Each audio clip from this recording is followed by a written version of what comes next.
Orang pertama-tama harus belajar untuk kenal dirinya sebelum tahu segala hal yang lain.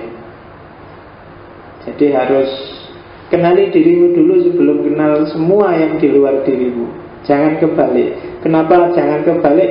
Karena kamu itu hardware-nya, kamu itu flash disk-nya.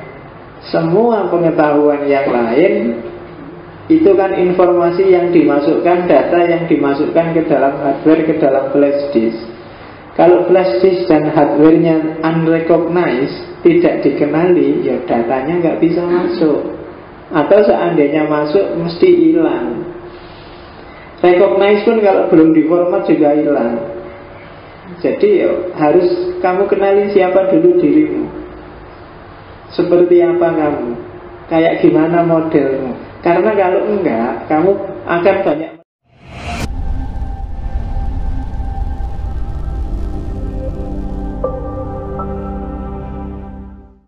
Sayyidina Maulana Muhammadin wa ala alihi wa ashabihi wa man tabi'ahum bi ihsanin ila yaumiddin.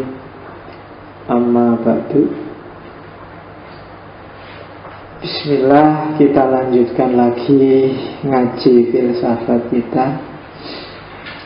Malam ini kita masih ada di dunia eksistensialisme.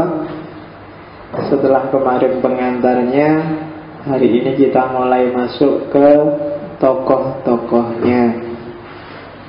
Malam ini kita ketemu dengan filosof dari Copenhagen, Denmark. Namanya adalah Søren Kierkegaard. Kalau pakai lidahnya orang sana, biasanya membacanya agak bulat di belakang, jadi Søren Kierkegaard. Jadi rodok masuk ke kerongkongan suaranya, jadi O bukan A. Tapi ya tidak apa-apa, mungkin agak terpengaruh Jawa. Kalau Jawa itu kan A tadi O. Meskipun banyak yang tidak konsisten. Kentang ya tetap kentang, tidak jadi kentong. Ada banyak kalau kamu teliti Jawa itu ya, katanya kalau A jadi O, ternyata ya tidak semua. Oke, kita awali. Itu fotonya Kierkegaard. Agak lumayan ganteng waktu mudanya. Itu waktu aktifnya, dan yang sebelah sana waktu tuanya. Jadi yang sini agak lukisan, kalau yang sana foto, yang tengah foto, kalau yang sana lukisan. Tapi lukisannya orang barat era awal modern itu kan lukisan yang coraknya cenderung naturalis. Jadi meskipun itu lukisan, insya Allah kayak gitulah Kierkegaard waktu tuanya. Ya sudah gak ganteng lagi. Mana ada orang sudah tua masih ganteng. Saat ganteng-gantengnya orang, saat cakep-cakepnya harus tua ya elek. Oke, makanya nyari pacar jangan cari yang cakep, nanti tidak konsisten. Tuanya jadi jelek. Kalau cari yang jelek kan konsisten. Tidak kecewa kamu, dulu memang jelek, sekarang jelek ya tidak apa-apa. Jadi kalau cakep berubah. Oke. Lagian kalau punya cakep juga makan hati, kamu tidak tenang. Kalau punya yang jelek kan tenang, kamu gak khawatir emangnya siapa yang mau. Kalau cakep kan kamu tiap hari stres jantungan, kamu kan jangan-jangan digoda orang, ditinggal kasih, jangan-jangan lagi ada yang ngapelin gitu kan. Gak tenang kamu. Ini kalau jelek kan tenang, aman, hidup tentram. Oke, itu hikmahnya jadi orang jelek. Kierkegaard, orang menyebutnya seorang melankoli. Dia agak pesimis gaya hidupnya, karena kisah hidupnya agak tragis. Kemudian apa ya, jadi dia ini sebenarnya lahir dari kelompok bangsawan, kelompok kelas elit masyarakat, orang kaya. Bapaknya namanya Michael Kierkegaard. Jadi hidupnya yang indah waktu kecil berubah jadi tragedi waktu dia muda.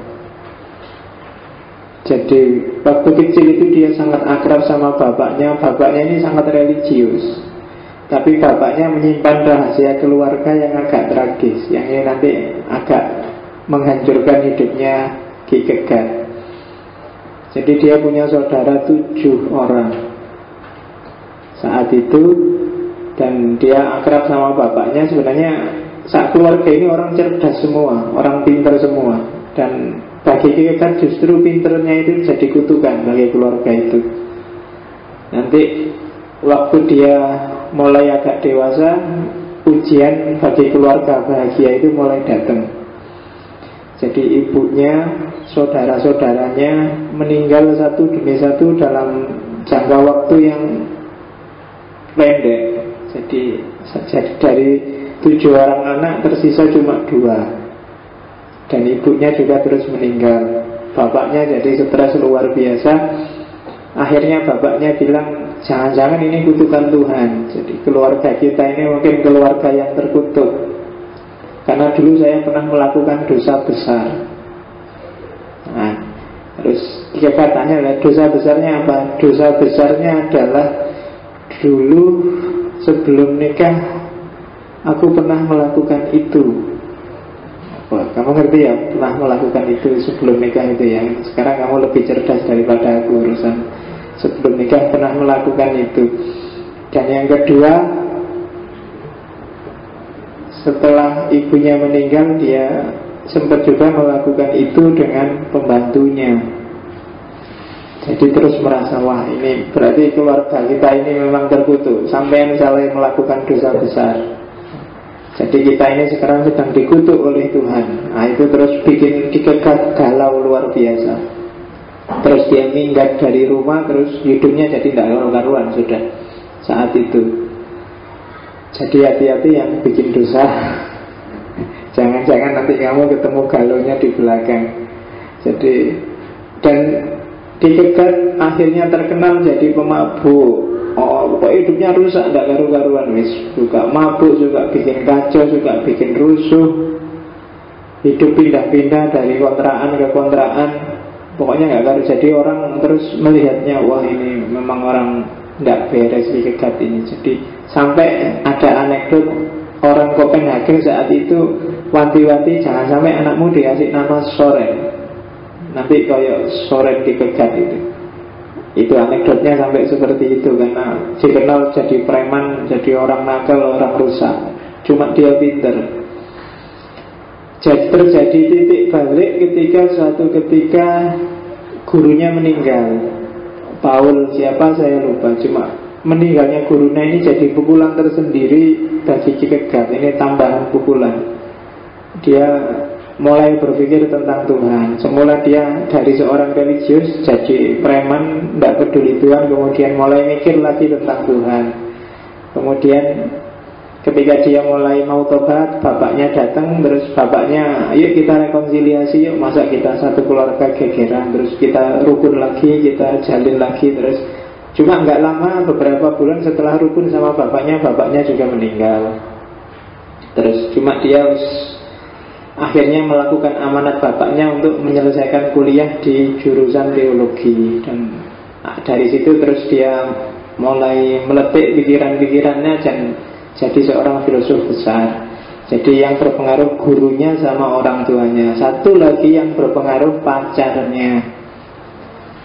Pacarnya namanya Regina Olsen.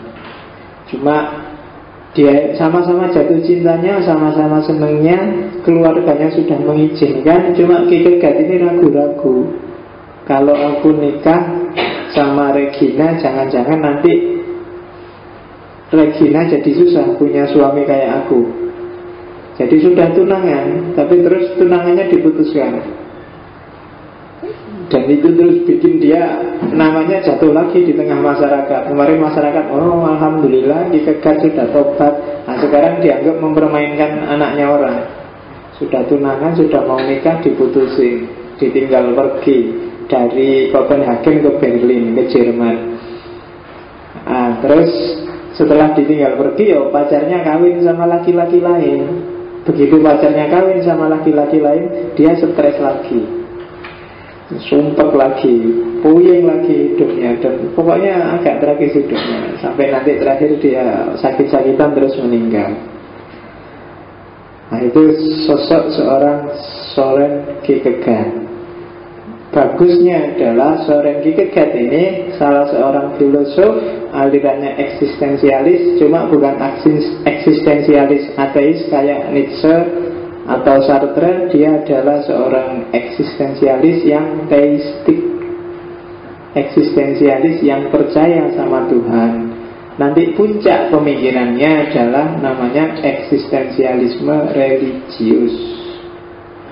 Beda sama Sartre, beda sama Nietzsche. Karena dua orang ini justru puncak pemikirannya adalah orang harus meninggalkan Tuhan.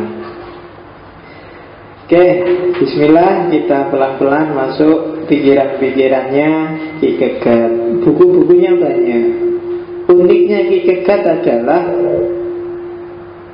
kalau dia nulis buku, dia banyak pakai nama samaran. Jadi tidak pakai namanya sendiri. Dan itu agak berat bagi seorang yang ingin terkenal.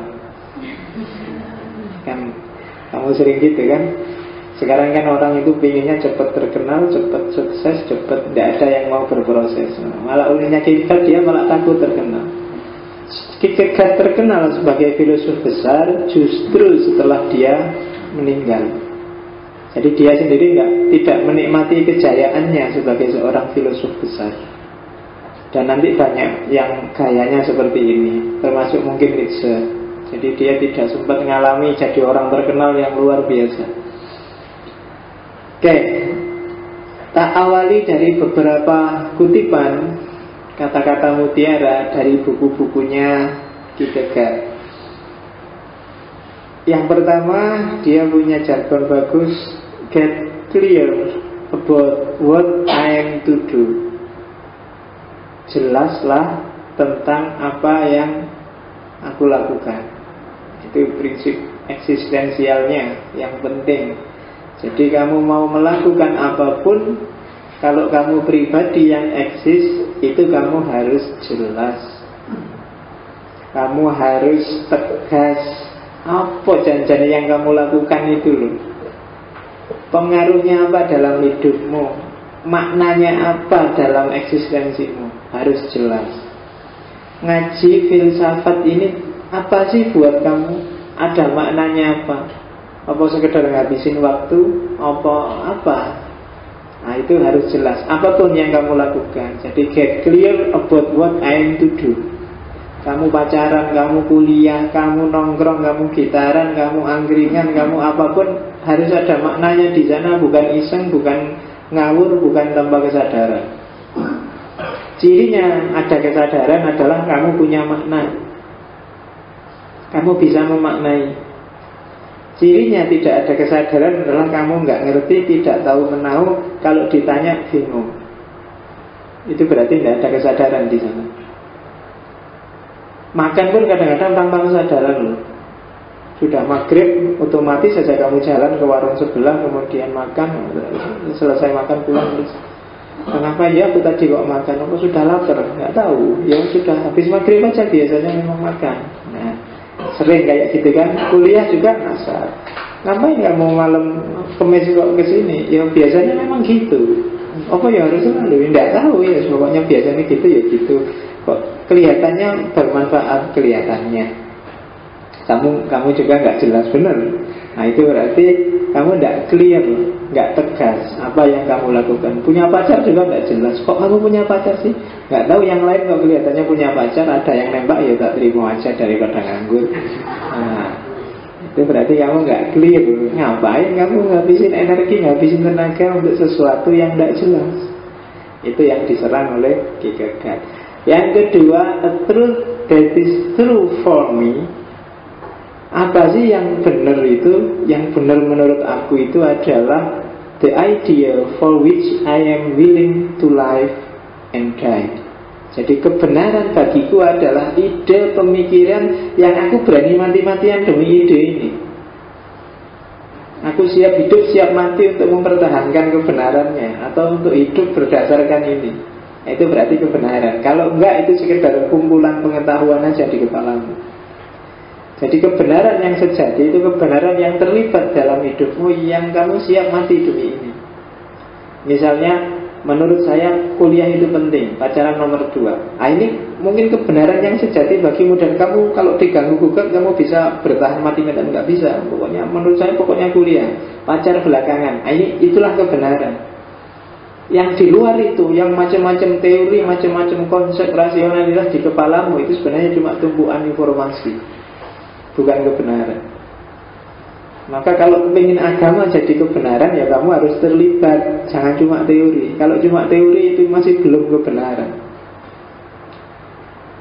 Kalau saya ngerti Pak, kalau menurut agama harus jujur. Jujurlah biar jadi kebenaran. Kalau sekedar bahwa jujur itu bagus hanya di kepala, itu belum kebenaran. Hanya kumpulan pengetahuan. Menurut saya tahajud itu bagus Pak, untuk kesehatan, untuk kamu tahajud enggak? Enggak Pak. Itu belum kebenaran, itu masih pengetahuan. Untuk jadi kebenaran, ya tahajudlah. Jadikan dia terlibat dalam hidupmu. Dan dia harus ensure in the boundless sea of pleasure as well as the depth of knowledge. Jadi dia harus jadi jangkar, jadi pesandaran terhadap lautan kesenangan dan kedalaman pengetahuan. Kita punya banyak sekali hal-hal yang menyenangkan. Kita punya jutaan informasi, jutaan pengetahuan. Cuma dari sekian banyak pengetahuan, sekian banyak informasi, yang benar adalah yang kita siap hidup dan mati untuknya, yang terlibat dalam kenyataan kita sehari-hari. Tidak ada gunanya semua pengetahuanmu, tidak ada gunanya semua aktivitasmu kalau ternyata itu hanya sambil lalu, tidak bermakna, dan kamu sendiri juga abai. Yang ketiga, nanti ini akan dijelaskan detail di belakang. One must first learn to know oneself before knowing anything else. Jadi orang pertama-tama harus belajar untuk kenal dirinya sebelum tahu segala hal yang lain. Jadi harus kenali dirimu dulu sebelum kenal semua yang di luar dirimu. Jangan kebalik. Kenapa jangan kebalik? Karena kamu itu hardware-nya, kamu itu flash disk-nya. Semua pengetahuan yang lain itu kan informasi yang dimasukkan, data yang dimasukkan ke dalam hardware, ke dalam flash disk. Kalau flash disk dan hardware-nya unrecognized, tidak dikenali, ya datanya nggak bisa masuk. Atau seandainya masuk, mesti hilang. Recognize pun kalau belum diformat juga hilang. Jadi ya, harus kamu kenali siapa dulu dirimu. Seperti apa kamu, kayak gimana modelmu. Karena kalau enggak, kamu akan banyak melakukan sesuatu yang sia-sia. Kalau kamu sukanya olahraga, sementara tiap hari data yang kamu masukkan adalah data tentang seni misalnya, itu biasanya ya sia-sia, nggak nyambung sama hardware-nya. Jadi datanya cuma numpuk di situ dan tidak operatif. Jadi mungkin harus dibuang di recycle bin. Ngapain di situ lama-lama nggak dipakai? Kayak kamu download buku itu, lagi semangat semuanya di download. Begitu sudah download ya paling ditinggal di situ lagi woco. Nah itu berarti tidak ada gunanya. Ngapain kamu capek-capek download? Jadi segala sesuatu harus kamu lakukan dengan perhitungan bahwa kamu butuh itu, dan hal itu terlibat dalam hidupmu, maka akan cepat. Kuliah juga gitu, yang jurusannya nggak cocok mesti mati-matian menyelesaikannya. Kenapa? Nggak nyambung, nggak kompatibel sama basicmu, sama kenyataan hidupmu. Wong kamu sukanya seni malah kuliah di matematika, ya spontan panting. Bukan urusan nggak bisa, tapi karena kamu nggak enjoy, karena dia nggak terlibat dalam hidupmu. Sukanya tafsir, kuliah filsafat, kamu pening tiap hari, nggak kompatibel sama hidupmu. Maka lakukan sesuatu yang kompatibel. Out of what use is objective truth if it has no deeper meaning for me and my life? Itu pertanyaan. Apa sih gunanya kebenaran objektif kalau nggak ada maknanya terhadapku dan hidupku? Nggak ada gunanya. Kamu punya banyak sekali fakta objektif, tapi kalau nggak bermakna buatmu, nggak ada gunanya. Kamu punya fakta objektif macam-macam kan di kepala itu isinya. Kamu lihat TV tiap hari juga banyak sekali data, banyak sekali fakta, banyak sekali informasi yang kebanyakan sampah. Sampah itu nggak ada gunanya sama sekali buat hidupmu. Kamu menghabiskan energi untuk itu. Makanya kalau baca berita, cari yang berguna buat kamu, cari yang influential terhadap hidupmu. Tidak harus semua dibaca berita itu. Kadang-kadang berita itu tricky. Apa sih gunanya kamu tiap hari nonton infotainment itu? Nonton, wah, Dewi Persik di penjara, Omai Rama pakai dolar profesor. Kemudian itu kan semua informasi numpuk di kepalamu. Tapi buat apa? Kamu ngerti A, ngerti B, ngerti C. Bahkan artis sekarang bajunya apa, kaosnya warna apa, kamu hafal semua. Rambutnya sekarang modelnya apa, artis yang cerai siapa saja namanya, kamu hafal semua. Tapi buat apa informasi seperti itu? Tidak influensial dalam hidup kita. Maka of what use? Apa gunanya? Nah, kamu kuliah juga gitu. Biar bisa menikmati kuliahmu, kamu harus tahu arahnya mata kuliah, arahnya ilmu yang sedang kamu kaji. Kamu belajar filsafat, apa sih gunanya ngaji filsafat? Apa sih gunanya kuliah tafsir? Apa sih gunanya kuliah dakwah? Apa sih gunanya kuliah adab? Kamu harus ngerti arahnya. Kamu harus bisa memaknai. Kalau tidak bisa, maka akan jadi beban. Tidak ada gunanya buat hidupmu. Nah, itu nanti teori eksistensinya Kierkegaard. Oke. Yang diserang oleh Kierkegaard pertama-tama sebenarnya karena dia sarjana teologi adalah kondisi keberagamaan di Denmark, Copenhagen.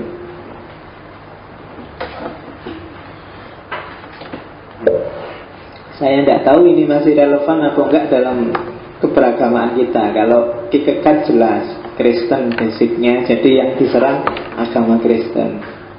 Jadi tenang aja, kamu nggak perlu susah. Meskipun saya nggak tahu di Islam apa ada fenomena kayak gini. Yang pertama diserang Kierkegaard zaman itu adalah religius formalism dan ritualism.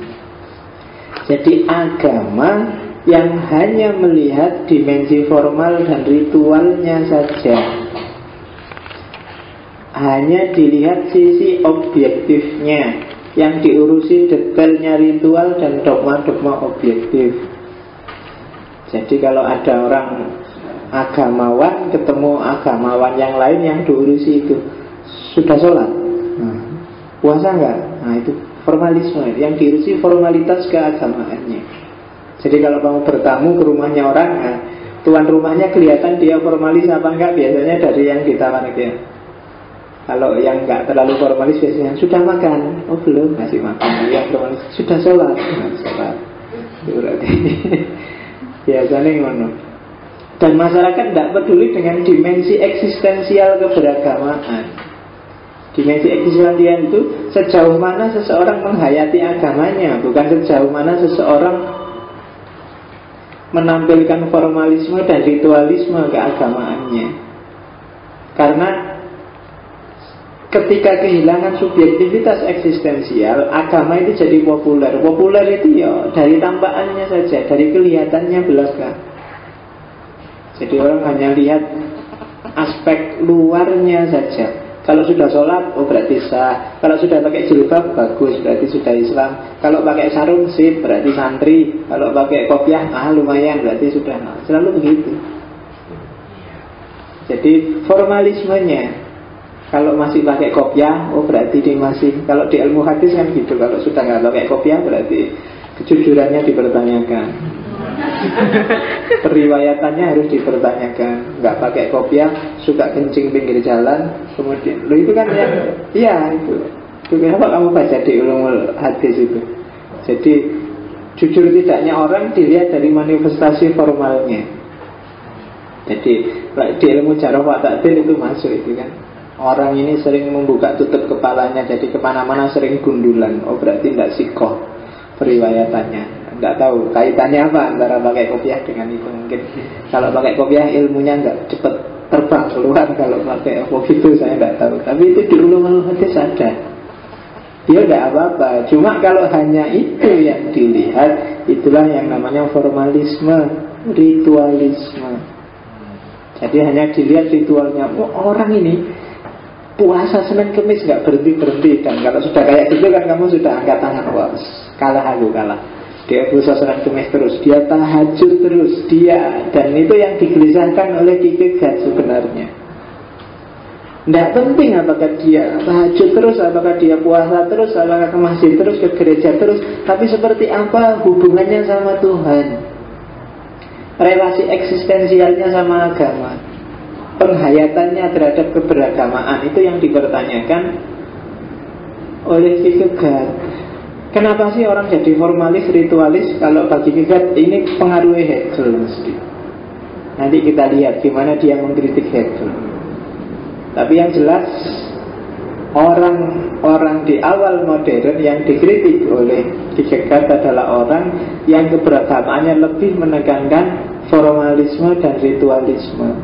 Semakin secara formal dia kelihatan religius, semakin dia dianggap keberagamaannya tinggi. Kalau pakai sarung belum, di atas pakai sarung belum terlalu religius. Sudah sangat religius kalau pakai jubah. Lebih religius lagi kalau pakai serban. Semakin religius kalau jenggotnya panjang. Tambah religius lagi kalau baduknya agak hitam-hitam. Dari kan manifestasinya formal semua.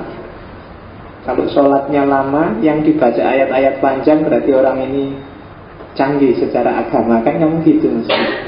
Dilihat manifestasi fisiknya. Dan itu yang digelisahkan oleh Kierkegaard. Tapi tidak apa-apa, ini dalam agama Kristen kok.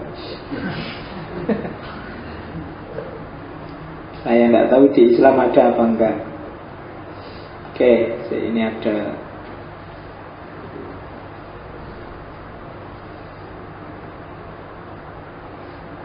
Selanjutnya dia mengkritik Hegel. Jadi saya nggak ngulang Hegel ya, nanti kamu dengarkan lagi rekamannya yang pada bab Hegel. Jadi kalau di Hegel itu cara berpikirnya khas orang modern, diawali dari Descartes. Selalu sifatnya abstrak, selalu sifatnya hal-hal yang pokoknya di luar manusianya.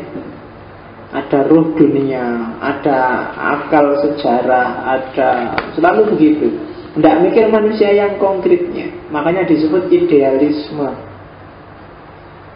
Jadi dunia ini disetir oleh ide-ide yang ada di kepala. Peduli amat eksistensimu kayak gimana, kenyataannya kayak gimana, tapi kan dunia ini disetir oleh pikiran. Banyak kejahatan tidak apa-apa, tapi secara umum dunia ini bergerak ke arah yang lebih bagus, lebih rasional. Itu katanya Hegel. Dan itu dikritik oleh Kierkegaard. Katanya Kierkegaard, cara berpikir model Hegel itu menghilangkan individualitas. Selalu melihat sisi komunalnya. Orang itu dilihat umumnya saja. Oh, kalau orang Jawa itu lembut, kalau orang Madura itu suaranya keras, suka teriak-teriak. Kalau orang selalu begitu, dilihat crowd-nya, orang dilihat secara umum. Amerika itu pragmatis, Amerika itu anti-Islam, Amerika selalu melihat seperti itu. Dan orang susah mengekspresikan dirinya secara subjektif eksistensial. Saya orang Jawa, tapi aku tidak lembut kayak orang Jawa. Tapi kan susah kan begitu kamu Jawa ya. Atau Madura. Ya benar saya Madura, tapi saya Maduranya lemah lembut loh. Makanya kan orang tidak percaya, Kak, mungkin Madura mana kamu tenggelam dalam, kalau bahasanya crowd, dalam kumpulan. Kamu kumpul di mana, di sanalah kamu dianggap. Orang tidak peduli bahwa kamu bisa ngaji apa enggak, bisa ceramah apa enggak, tapi begitu kamu bilang, saya mahasiswa UIN loh. Orang, UIN toh, pinter Islam berarti ya. Bisa ceramah dong, bisa ngaji dong. Ya, peduli amat bahwa kamu janjane ya raiso. Tapi orang tidak lihat itu. Dia lihat logika crowd-nya. Dan ini pengaruhnya Hegel sebenarnya, identitas kelompok. kamu sebagai individu gak dihitung. Kalau di kampung apalagi, kalau di kampung itu kamu gak pernah bunyi sebagai dirimu.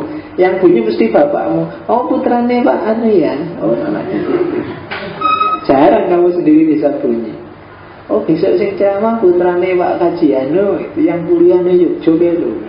Kamu itu gak dikenal, yang dikenal bapakmu. Di sini yang dikenal kampusmu, atau paling tidak kotamu, asalmu, dan seterusnya. Jadi manusia jatuh pada logika kelompok, pada crowd, hal-hal yang sifatnya kolektif. Dan ini pengaruhnya itu. Maka orang selalu mengeneralisir Indonesia sedang krisis, sementara pemerintah bilang Indonesia itu ekonominya meningkat loh. Kenapa? Pakai logika kerumunan tadi. Dan ini bikin orang tidak bisa mengekspresikan dirinya sesuai apa adanya. Sebenarnya kamu males disuruh ceramah, itu bukan dirimu, bukan bakatmu, tapi kok ya terpaksa karena kamu jadi mahasiswa UIN. Akhirnya kamu paksa-paksain belajar ceramah, kamu paksa-paksain adzan. Jadi tidak karu-karuan, kasihan yang dengerin jadi males ke masjid. Wong bukan jiwamu untuk adzan dipaksa untuk adzan, ya tidak karu-karuan. Zaman saya KKN dulu ada temanku itu yang terpaksa harus adzan. Saking stresnya, begitu teriak pertama yang keluar bukan Allahu Akbar, tapi Bismillah. Teriak sudah ancang-ancang, pokoknya yang penting keras mau adzan itu. Mungkin saking stresnya karena nggak pernah adzan, dipaksa adzan ya. Nggak mikir dia, pokoknya saya itu tiba-tiba Bismillah. Jadi wah, iya lah. Dia tidak bisa jadi dirinya sendiri akhirnya kan, karena dipressure oleh masyarakat yang pakai logika crowd, pakai logika kelompok. Oke, itu kritiknya pada Hegel. Dan ya, jadi kita berpikir selalu pakai meshing of society, jadi sosiologi massa. Dan orang akhirnya ketika kehilangan crowdnya, ketika kehilangan kumpulannya, dia merasa asing bahkan terhadap dirinya sendiri. Ketika kamu dipisah dari UIN-nya, dipisah dari Maduranya, dipisah dari bapaknya, dipisah karena kamu terbiasa tidak dipisah. Begitu dipisah kamu sendiri bingung lah, terus mau ngapain. Jadi orang tidak bisa mengekspresikan dirinya sendiri. Dia justru merasa hampa kalau terpisah dari kumpulannya. Dan itu problem sebenarnya. Dan yang disebut crowd, logika crowd itu kan logika, kalau dalam agama namanya logika mazhab. Dan kamu melakukan sesuatu, bertindak sesuatu ya tergantung crowdmu. Yang NO ya kayak gimana NO dan kamu ikut ke sana. Meskipun kalau ditanya NO ya kamu bingung jadi dalilnya apa ya kamu tidak tahu. Pokoknya NO biasanya gitu ya kamu gitu. Kamu pasrah total pada para ahli. Kalau di situ tak terjemah letterlek, para ahli untuk menunjukkan jalan yang benar dalam crowd. Ya kata kiai-kiainya gitu. Yang biasanya Muhammadiyah, pokoknya Muhammadiyah biasanya tidak kunut Pak. Lu dalilnya tidak kunut itu apa? Tidak tahu ya. Pokoknya tidak kunut itu aja Pak. Yang kunut juga begitu. Yang terawih 11, kok terawih 11? Saya kan Muhammadiyah. Oh iya, Muhammadiyah. Yang NU lu saya kan NU, makanya terawihnya 23. Kalau ditanya dasarnya tidak ngerti. Pokoknya NU dan Muhammadiyah gitu aja, selesai. Dan sekarang jarang orang debat tentang terawih 11-20 kan, karena memang sudah jarang yang terawih. Jadi orang jadi hamba kalau dipecah dari crowdnya. Dan meskipun kamu tiap hari bilang kita tidak boleh taklid, termasuk kelompok yang menyuarakan jangan taklid, itu sebenarnya dia taklid. Kalau nggak percaya, orang yang tiap hari marah-marah harus kembali pada Quran hadis, harus takonono siji-siji aktivitasnya. Kalau dia lakukan apa, yang ini dalilnya apa, ayo, yang ini dalilnya apa, dia juga stres mesti. Kenapa? Karena sebenarnya ketika dia sudah masuk crowd, dia sebenarnya cuma ngikut aja logikanya kelompoknya. Dia tidak pernah berpikir sendiri, tidak pernah mengekspresikan keinginannya sendiri. Makanya kadang-kadang kumpulan itu berbahaya. Mending sendiri-sendiri. Ya kayak kamu itu loh. Kalau pas lagi ngerombol sama teman-temanmu yang cowok-cowok misalnya, ada cewek lewat, wah teriak-teriak, suwe-suwe, tepuk tangan. Ya, begitu sendiri-sendiri ketemu, kamu mengkerlet. Iya kan? Kalau banyak temennya kayak ya Allah, kamu tidak sulitan segala. Ketemu satu-satu, kamu mengkerut, ngomong melekak-melekuk. Kamu nggak bisa mengekspresikan dirimu sendiri kecuali dalam crowd. Makanya demo jadi bahaya kan. Kalau sendiri-sendiri kamu nggak berani loh teriak-teriak kayak waktu kamu demo itu, bakar-bakar kayak. Tapi begitu bareng-bareng berani kamu kan. Kenapa? Kamu ngikut aja dengan logika kelompok. Kamu nggak bisa ekspresi diri sendirian. Makanya cara paling gampang untuk membubarkan demo, bubarkan satu-satu, dipanggil, ayo ikut makan yuk. Bubar tinggal sendiri-sendiri setelah mungkin ngamuk. Karena tidak bisa, karena dia selalu ikut logika kelompoknya. Dan itu cirinya manusia. Dan itu sebenarnya yang dikeluhkan oleh Kierkegaard. Orang tidak bisa otentik, tidak bisa jadi dirinya sendiri. Dan bahkan orang nyaman dengan konsep-konsep abstrak yang dibikin dia sendiri. Biasanya kan bikin label-label, bikin identitas untuk bikin nyaman.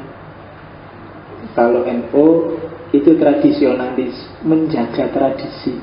Konsepmu kan, kalau Muhammadiyah kita pemurnian, membersihkan agama dari TBC. Nah, itu sebenarnya konsep-konsep label-label yang kamu bikin untuk nyaman di tengah masyarakat. Madura itu meskipun gayanya kayak gitu, tapi hatinya lembut loh. Nah itu konsep abstrak sebenarnya. Orang Jawa itu kelemak-kelemek, tapi jangan salah, kalau sudah waktunya, waktunya itu kapan? Tapi kan konsepnya, kalau dibikin konsep seperti itu, dan biar kamu nyaman dengan konsep-konsep abstrak itu. Padahal konsep ideal, konsep abstrak, imajinasi sosial itu kan barang tidak kelihatan. Yang penting kan eksistensinya. Saya itu sebenarnya rajin loh Pak. Cuma ya kebetulan aja semester ini jarang masuk. Ayo podo wae. Gak ada gunanya sebenarnya rajin itu, gak ada gunanya. Yang penting tiap hari gak masuk, kan kenyataannya itu berarti kamu males. Kan gitu aja kesimpulannya. Sebenarnya rajin itu kan namanya konsep abstrak, tapi kamu sangat senang sekali dengan hakikat esensi yang sebenarnya ini tadi. Dan itu yang sering jadi sumber masalah. Kamu seolah, jadi kadang-kadang kamu merasa besar, tapi sebenarnya kamu tidak besar. Kamu merasa minder, sebenarnya kamu jangan minder. Kamu merasa pintar, sebenarnya mungkin belum. Karena kamu ikut logika crowdmu aja. Ya kayak anak ABG itu loh. Kalau sudah gayanya kayak Jerry Bell, merasa wah berarti aku sudah kontemporer, berarti aku sudah tidak ketinggalan zaman. Berarti kan selalu begitu, karena logika kelompok. Problem pertama. Problem kedua, dari logika kelompok memunculkan problem kedua, namanya otentisitas. Banyak kita yang inauthentic, jarang di antara kita yang otentik. Jadi inauthentic itu karaktermu, kebutuhanmu sebagai individu kamu cuekin. Yang kamu dahulukan adalah institusi-institusi, kelompok-kelompok, konsep-konsep abstrak. Yang itu yang kamu angkat di atas dirimu sendiri. Dan itu bagi Kierkegaard itu yang bikin kamu tidak otentik jadi manusia. Kamu harus jadi manusia otentik. Boleh kamu NU, boleh kamu Muhammadiyah, boleh kamu jadi apapun, tapi letakkan dirimu sendiri di atas kelompok-kelompok itu, di atas nilai-nilai itu. Jadi kalau NU ya, NU versiku lo ya, harus begitu. Jadi NU sesuai yang kupahami lo ya, NU sesuai tafsirku lo ya. Jangan dibalik. Aku ikut manut apa kata NU. Kalau kayak begitu berarti tidak otentik. Aku manut apa kata takmir, berarti tidak otentik. Harus kamu di atasnya. Ngaji ini, ya kamu ikut apa kataku, tapi kamu harus meletakkan diri di atas nilai-nilai ngaji ini. Ya terserah Pak Faiz ngomong apa, yang penting menurutku pasnya itu kayak gini, harus begitu. Jangan kamu dengarkan terus yes pokoknya yes kuwi sing bener, jangan gitu. Kalau kayak gitu berarti kamu ikut logika crowd, logikanya orang banyak. Harus kamu olah informasi yang masuk malam ini di kepalamu, kamu olah versimu, baru kamu jadi manusia yang otentik. Kalau kamu telan mentah-mentah, tidak akan jadi otentik. Kamu akan selalu diasosiasikan dengan nek kaya ngono kan versinya Pak, versinya Pak Amin beda lagi, versinya Pak Anu beda lagi, mesti gitu. Akan yang diingat orangnya, tapi orang harus ngerti versimu. Nah, kalau versimu otentik, dan kalau otentik mungkin kamu akan diingat orang. Tapi kalau tidak otentik, orang akan nggak tahu siapa kamu. Yang diingat ya klaster besarnya, yang diingat kelompok di mana kamu bersandar. Oh ini mahasiswa UIN angkatan sekian, selalu begitu. Dirimu sendiri nggak diingat. Yang diingat alma matermu, yang diingat orang tuamu, yang diingat kampusmu, yang diingat kelompok pengajianmu, selalu begitu. Kamunya sendiri nggak ada yang nyadar, nggak ada yang hilang. Syukur-syukur kamu bisa jadi patron. Jadi patron itu justru kamu yang otentik diikuti orang lain. Oh temennya ini toh, wah yang itu toh, itu enak. Jadi itu sudah jelas berarti kamu otentik itu. Orang jadi followermu kalau di Twitter. Jangan kamu yang follow terus. Jadi yo follow back sopo gitu. Itu otentisitas. Jadi sarannya Kierkegaard ya kita harus otentik. Jangan jadi manusia yang menurut dan ikut-ikutan. Sekarang kan kalau mahasiswa kan biasanya gitu. Bikin skripsi aja ya, saat skripsi 80 halaman itu yang 75 isinya menurut Nurholis Majid, menurut apa menurut. Jadi mahasiswa kok menurut. Setiap paragraf ono footnote, kapan kamu mikir sendiri? Itu kan tidak otentik namanya, nggak ada yang baru. Tidak apa-apa, agak aneh, agak nyeleneh, tapi otentik. Itu bagi saya skripsi yang bagus daripada tebel luar biasa, mengisinya kayak clipping. Ambil dari sana tempel, bawahnya ambil dari sini tempel. Wah, referensinya 20 halaman, cuma ya dipotong-potong tempel. Ya tebel, cuma tidak otentik. Yang kayak gitu sudah banyak. Sebenarnya kalau saya referensi nggak perlu terlalu banyak. 10 itu aja skripsi menurut saya sudah cukup. Hanya sekarang kontribusimu apa wis di skripsi ini? Ada sesuatu yang baru yang kamu temukan nggak? Itu menurut saya lebih penting. Bukan mekanisme idenya nggak ada, salah nih, harus ada. Menurut saya sekarang skripsi kan mesti gitu, sibuk dengan tata tulis. Menurut saya itu sekunder. Yang primer itu skripsimu ini ngasih tambahan ilmu apa bagi dunia ilmiah akademik.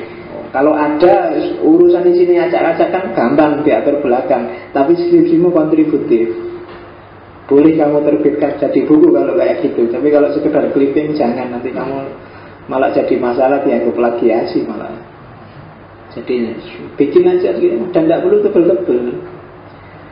Di luar itu zaman saya di Australia itu saya lihat ada proposal disertasi malah kan itu cuma 2 halaman. Proposal disertasi merong halaman sini isinya. Penelitian tentang ini dengan metodologi ini, ingin menemukan ini, selesai. Dan di ACC itu jelas karena tegas gitu loh. Daripada kamu bikin proposal 20 halaman, ndobose 18 halaman. Ngomong apa wae, kiri kanan ngalor itu. Habis itu skripsi ini menanyakan ini apa? Basa-basi 20 halaman tadi buat apa? Gak nyambung. Tapi itu yang sering dilakukan. Dan akhirnya apa? Tidak otentik. Kamu gak nyumbang apa-apa. Nah, itu problem otentisitas. Dan hari ini kan orang selalu sibuk dengan otentisitas. Itu pelajaran berharga. Kemarin Anggito Abimanyu itu kan dianggap plagiasi. Kenapa? Karena tidak otentik miliknya sendiri. Pokoknya elek-elek rapopo, yang penting 2 EDW kan gitu, kayak katanya orang Jawa itu loh. Elek ya ben, yang penting urip kan ngono nek wong Jawa kuwi. Lho itu semboyan yang luar biasa. Urip jangan diartikan sekedar hidup loh ya. Hidup itu berarti kamu eksis gitu loh. Elek ya ben sing penting eksis kan bahasa lainnya gitu. Biasanya kan motor-motor pitung itu ada tulisannya gitu, elek ya ben sing penting urip lah. Jadi hidup lah, tidak apa-apa. Jelek-jelek dikit, ada kurangnya, ada, tidak apa-apa. Yang penting kan kamu eksis jadi dirimu sendiri. Itu otentisitas. Nah, eksis secara otentik itu, nah ini baru kita masuk ke pembahasan eksistensialismenya Kierkegaard. Yang tadi itu latar belakangnya. Jadi katanya Kierkegaard, yang namanya eksistensi itu hanya bisa diterapkan pada manusia. Di luar manusia nggak bisa eksis. Jadi eksis itu sama dengan sadar, paham, ngerti apa yang dilakukan dan apa yang terjadi di sekelilingmu. Itu eksis. Di luar manusia nggak bisa. Monyet, binatang, tumbuhan, barang itu tidak bisa eksis. Kenapa? Karena dia tidak sadar. Kayak robot itu kan kelihatan bisa eksis, bisa ngapain, tapi dia tidak sadar. Maka dia sebenarnya tidak eksis. Yang bisa eksis satu-satunya hanya manusia. Jadi eksis berarti hidup tidak hanya mekanis, namun juga sadar, personal, dan subjektif. Sadar itu berarti kamu ingat, kamu paham, kamu ngerti. Personal dan subjektif itu berarti yang terjadi itu adalah versimu, bukan versi yang di luar dirimu yang dipaksakan masuk padamu. Nah, itulah yang disebut eksis. Dan eksistensi itu deadness, bukan whatness. Kalau deadness itu maksudnya tentang itu loh. Kalau itu kan bisa dilihat, bisa ditunjuk. Itu eksistensi. Bukan whatness, bukan esensi. Karena kalau what itu kan biasanya abstrak, universal.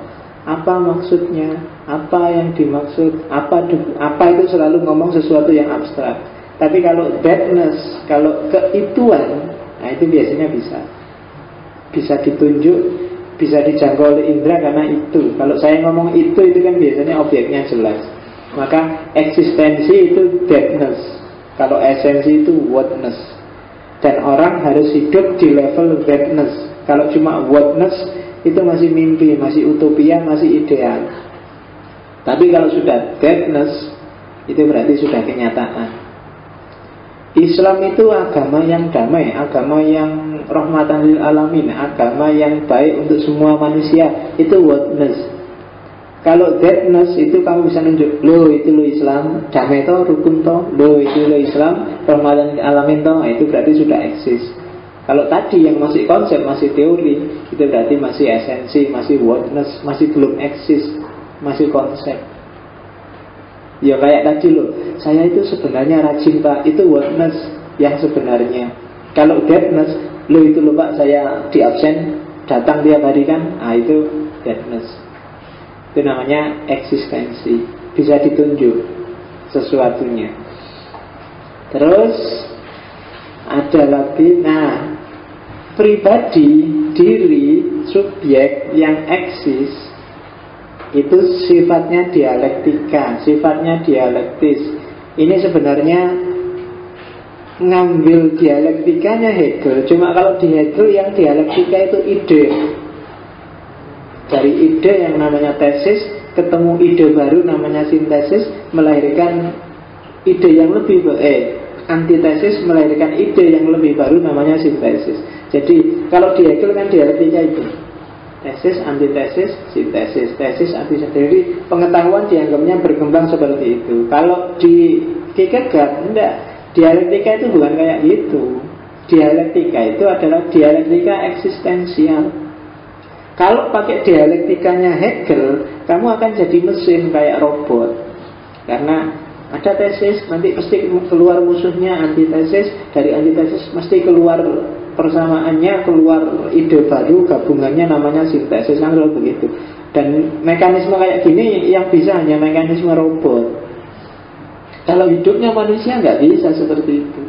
Hidupnya manusia itu dialektika eksistensial. ada lompatan-lompatan, nggak runtuh kayak gitu. Kuncinya bukan pada prosesnya, tapi kuncinya pada subjeknya.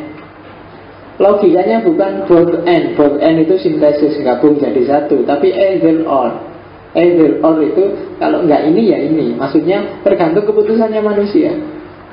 Agama itu ada yang formalis, ada yang substansialis. Kamu milih mana? Saya milih formalis, Pak. Saya mau jadi garis keras. Itu kan keputusanmu, keputusannya subjek. Jadi tidak tergantung dialektika. Kalau di Hegel kan dialektika sejarah. Karena bapakmu Islam, ibumu Islam, ketemu sintesis, jadilah kamu seorang Muslim yang gabungan antara bapak sama ibu. Bapakmu NU, ibumu Muhammadiyah, digabung jadi satu, kamu Muhammadiyah NU misalnya. Nah, itu kan sintesis. Karena kamu A, karena pacarmu keras, kamu keras, maka besok kalau kawin jadilah sintesis keluarga yang sama-sama keras misalnya. Nah, itu sintesis kayak gitu. Tapi sebenarnya nggak kayak gitu katanya Kierkegaard. Semuanya tergantung keputusan subjeknya. Pacarmu keras, kamu keras, mungkin kalau di rumah tangga nggak jadi sintesis sama-sama keras, mungkin malah sama-sama sadar, oh iya aku keras, dia keras, tak turunkan levelnya, terus malah jadi sepi rumahnya, sama-sama sadar. Nah, itu kan individunya yang memutuskan mau tetap keras atau jadi tidak keras, sama-sama menekan terus jadinya malah sepi. Nah, itu namanya lompatan eksistensial. Logikanya either or. Jadi hidupmu itu tergantung keputusanmu, milih ini apa ini, itu kan either or. Ya kalau mekanis itu mungkin kamu yang Islam ya sampai besok Islam aja. Tapi toh ada orang tiba-tiba keluar dari Islam, kan banyak. Atau yang tidak Islam tiba-tiba masuk Islam. Itu kan keputusan individual. Kalau dijelaskan secara dialektis mungkin berat. Gara-gara WTC yang 9 September itu, harusnya logikanya banyak orang terus jadi anti-Islam. Tapi kok malah bisa jadi orang suka Islam terus banyak yang masuk Islam misalnya. Nah, itu kan dialektikanya agak nggak nyambung itu. Harusnya dari tesis WTC keluar antitesis orang yang benci Islam. Dan antitesis dan tesis ini kalau digabung mungkin hasilnya ya perang gitu kan. Tapi kok enggak, malah ada orang gara-gara WTC terus kayak gimana sih Islam ini kok bisa ngebom terus belajar Islam, malah seneng sama Islam, terus memutuskan masuk Islam. Itu kan nggak diduga. Itu namanya lompatan eksistensial. Dan dialektika eksistensial itu tidak bisa ditebak. Kamu yang cakep luar biasa, semua lawan jenis suka padamu. Yang cakep-cakep semua naksir kamu, tiba-tiba kamu milih yang jelek, kan bisa. Dialektikanya nggak nyambung. Harusnya yang cakep pacarnya ya cakep dong. Eman-eman kamu cakepnya kayak gitu pacarnya, aduh, kamu nggak ikhlas kan. Kalau ada orang cakep pacarnya kok kayak gitu. Tapi itulah manusia.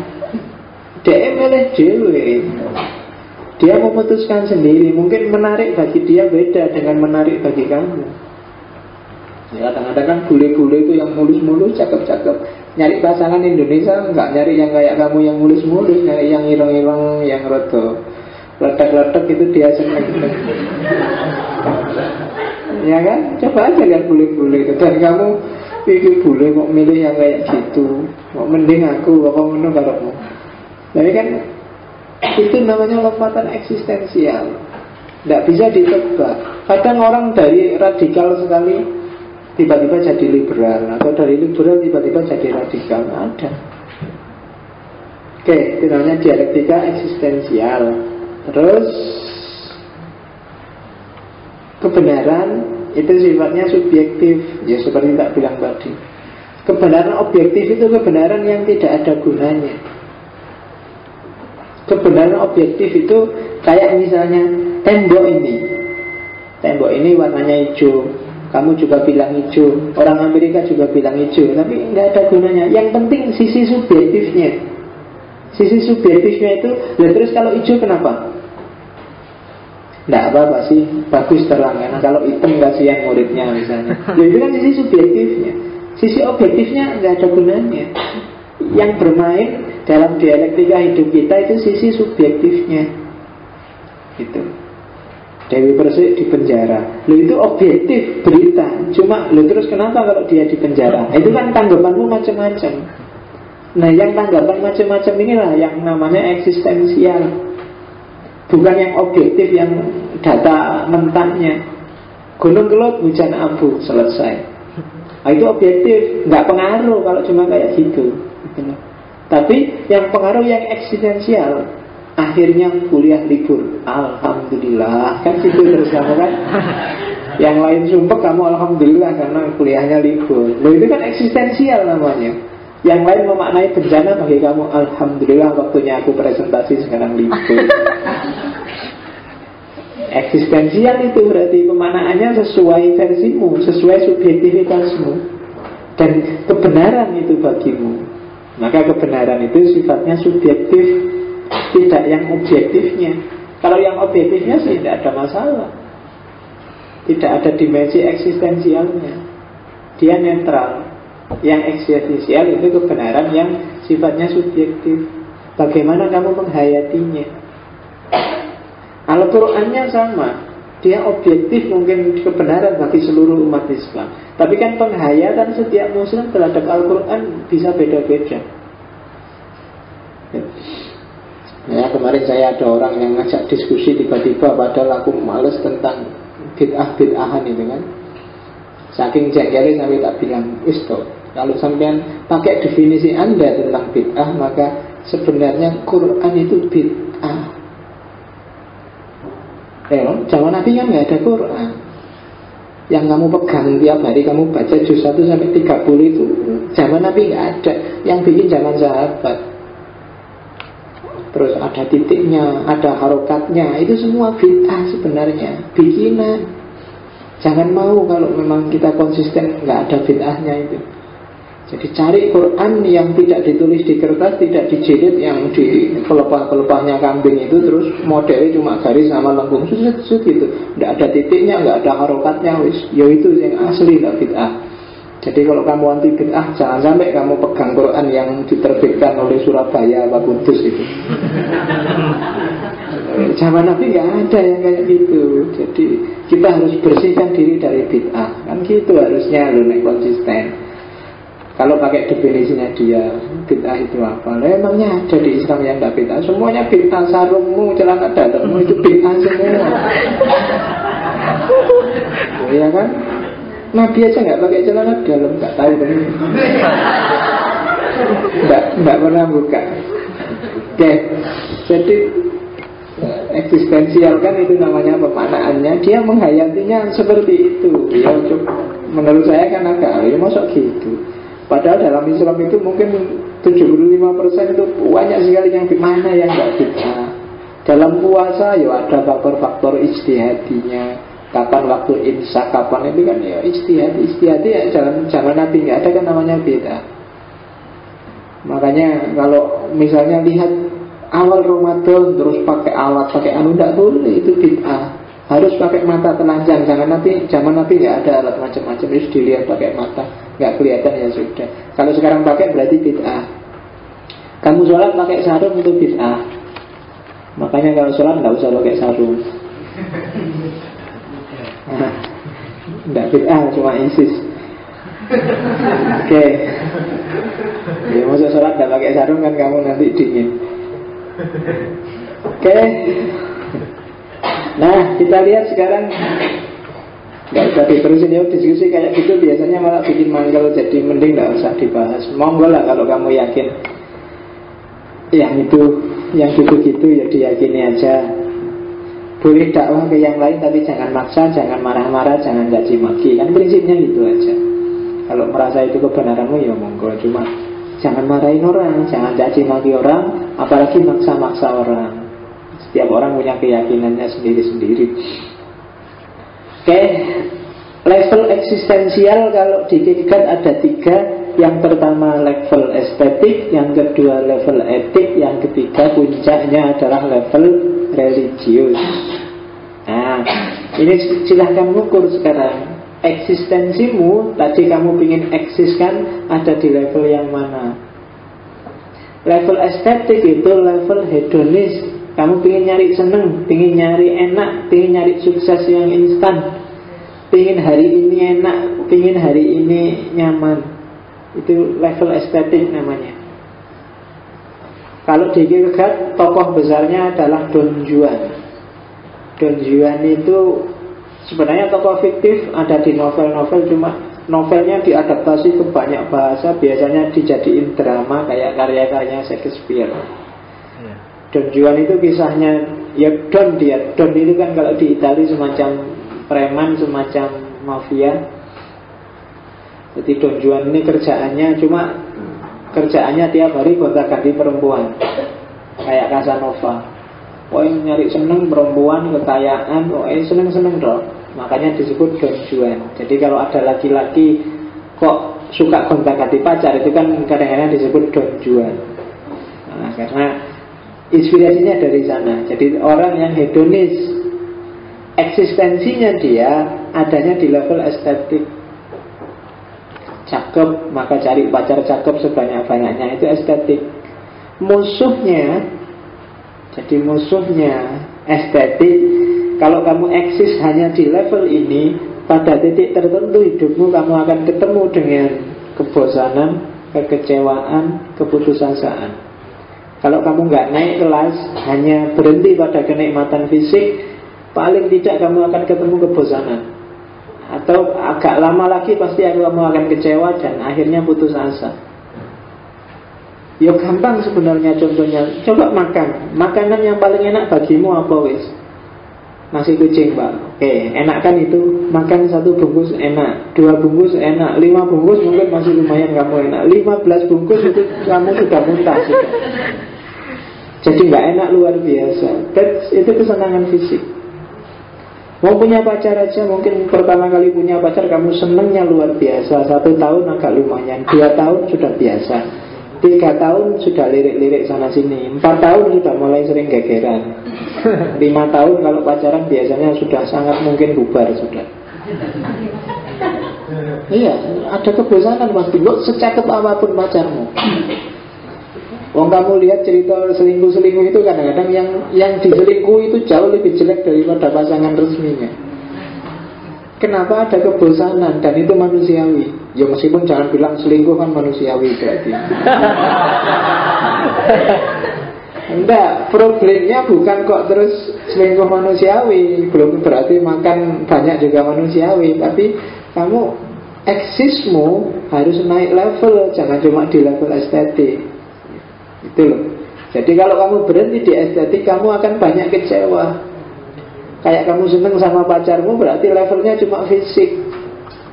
Cakep itu tadi, cakep, nyari yang cakep. Loh, cakep itu terbatas ya.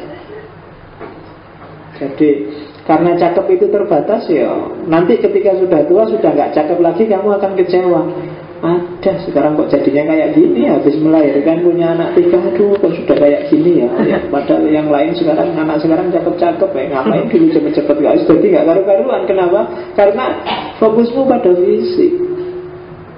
Loh, fisik itu penting, tapi level awal. Level selanjutnya harus naik kelas. Kalau enggak, ya mesti bubar terus. Enggak karu-karuan rumah tangga kalau itu. Pacaran juga gitu. Kalau pacaranmu fisik, percayalah masih ada yang lebih cakep dari pacarmu. Mana ada cakep puncak itu, mesti ada yang lebih cakep. Gak ada yang pol pokoknya. Kamu adalah wanita tercantik, gak mungkin. Gombal itu, mesti gombal. Gak mungkin ada kamu. Kamu adalah wanita tercantik yang pernah aku temui. Mesti gombal itu. Ya, pasti nggak kayak gitu. Karena parameternya fisik. Maka naik kelas, jangan cuma fisik, harus levelnya. Nah, di atas fisik ada level etik. Nah, level etik ini sudah naik kelas. Jadi kalau tadi hanya seneng-seneng yang sifatnya sementara, sifatnya fisikal, nah ini sudah mulai ada nilai-nilai, mulai ada komitmen-komitmen, mulai ada tanggung jawab. Kenapa kok istrinya sudah jelek masih setia? Karena levelnya sekarang sudah etik, sudah ada komitmen, ada tanggung jawab. Makanya kalau dalam Islam itu kan selalu disuruh mawaddah warohmah. Kalau sudah nyampe rohmah itu biasanya sakinah dan tenang. Kalau masih mawaddah itu senang secara fisik. Sebenarnya yang paling elementer biasanya orang menyebutnya awalnya mahabbah. Dari mahabbah terus jadi mawaddah, dari mawaddah terus jadi rahmat, dan seterusnya. Makanya kalau yang dikejar mahabbah itu biasanya masih fisikal, masih lihat cakep atau tidak cakep. Yang itu kan kalau di pondok-pondok kan namanya, kalau pelet itu kan namanya ilmu mahabbah. Jadi biasanya yang diserang kan yang kamu sukai, kamu kasih mahabbah kan yang cakep-cakep menurut kamu. Masuk kamu mahabbah yang jelek, mana-mana. Kamu rela poso malam Senin Kemis wiritan kalau malam, wah itu kan masuk yang jelek, kan mesti yang cakep. Karena orientasinya pasti fisik. Oke. Nah, kalau di level etik, individu sudah punya kesadaran moral, ada komitmen. Mungkin pernah tak ceritain dulu waktu saya bikin skripsi yang filsafat cinta itu, bahwa dalam diri manusia ada zat kimia yang diproduksi ketika orang jatuh cinta. Itu yang bikin orang yang pertama kali jatuh cinta itu menggebu-gebu, bersemangat pokoknya, terbayang terus wajahnya, terus kalau nelpon sekali ngangkat bisa 1,5 jam, terus pokoknya selalu begitu. Karena memang ada, saya lupa nama zatnya, tapi ini diproduksi limited edition, nggak banyak produksinya tubuhmu itu ketika jatuh cinta. Kalau kamu boros, dipakai terus ini, jadi kamu yang-yangan terus, rantai-rantai, pagi siang malam pokoknya selalu dia dan dia. Itu kalau di teori itu sebenarnya zat kimia, dan itu paling lama itu durasinya 2 tahun. Jadi yang kamu sedang pacaran, hati-hati. Kalau kamu boros, SMS-an tiap hari, ngobrol tiap hari, yang-yangan tiap hari, itu 2 tahun. Kalau sudah 2 tahun itu biasanya sudah beda rasanya. Kenapa? Karena zat ini sudah habis, sudah kehilangan anunya, kehilangan dayanya. Nah, untuk jaga ini biar nggak nyeleweng, dalam proses 2 tahun itu harus naik ke level etik. Mungkin kesetiaan, mungkin tanggung jawab, mungkin komitmen. Kalau nggak ada ini, zatnya sudah habis, ya mesti boleh liane. Meskipun di awalnya menggebu-gebu luar biasa, tapi kalau levelnya masih level itu, ya sudah selesai. Oke, jadi itu level. Kalau tadi contohnya Don Juan, katanya Kierkegaard, di level etik ini contohnya adalah Socrates. Jadi orang yang menaklukkan dirinya sendiri demi prinsip-prinsip moral yang dia yakini, itu Socrates. Meskipun oleh Kierkegaard dia disebut ironi. Ironi itu harusnya tidak begitu. Harusnya nggak sampai mengorbankan dirinya. Harusnya nggak sampai konyol mengorbankan dirinya, katanya, untuk manusia. Jangan seperti itu. Kenapa? Karena dimensi eksistensial manusia itu memang terbatas. Kalau memang kita nggak bisa ngatasi, yo jangan menyerah dengan cara bunuh diri, katanya Kierkegaard. Harus naik kelas lagi.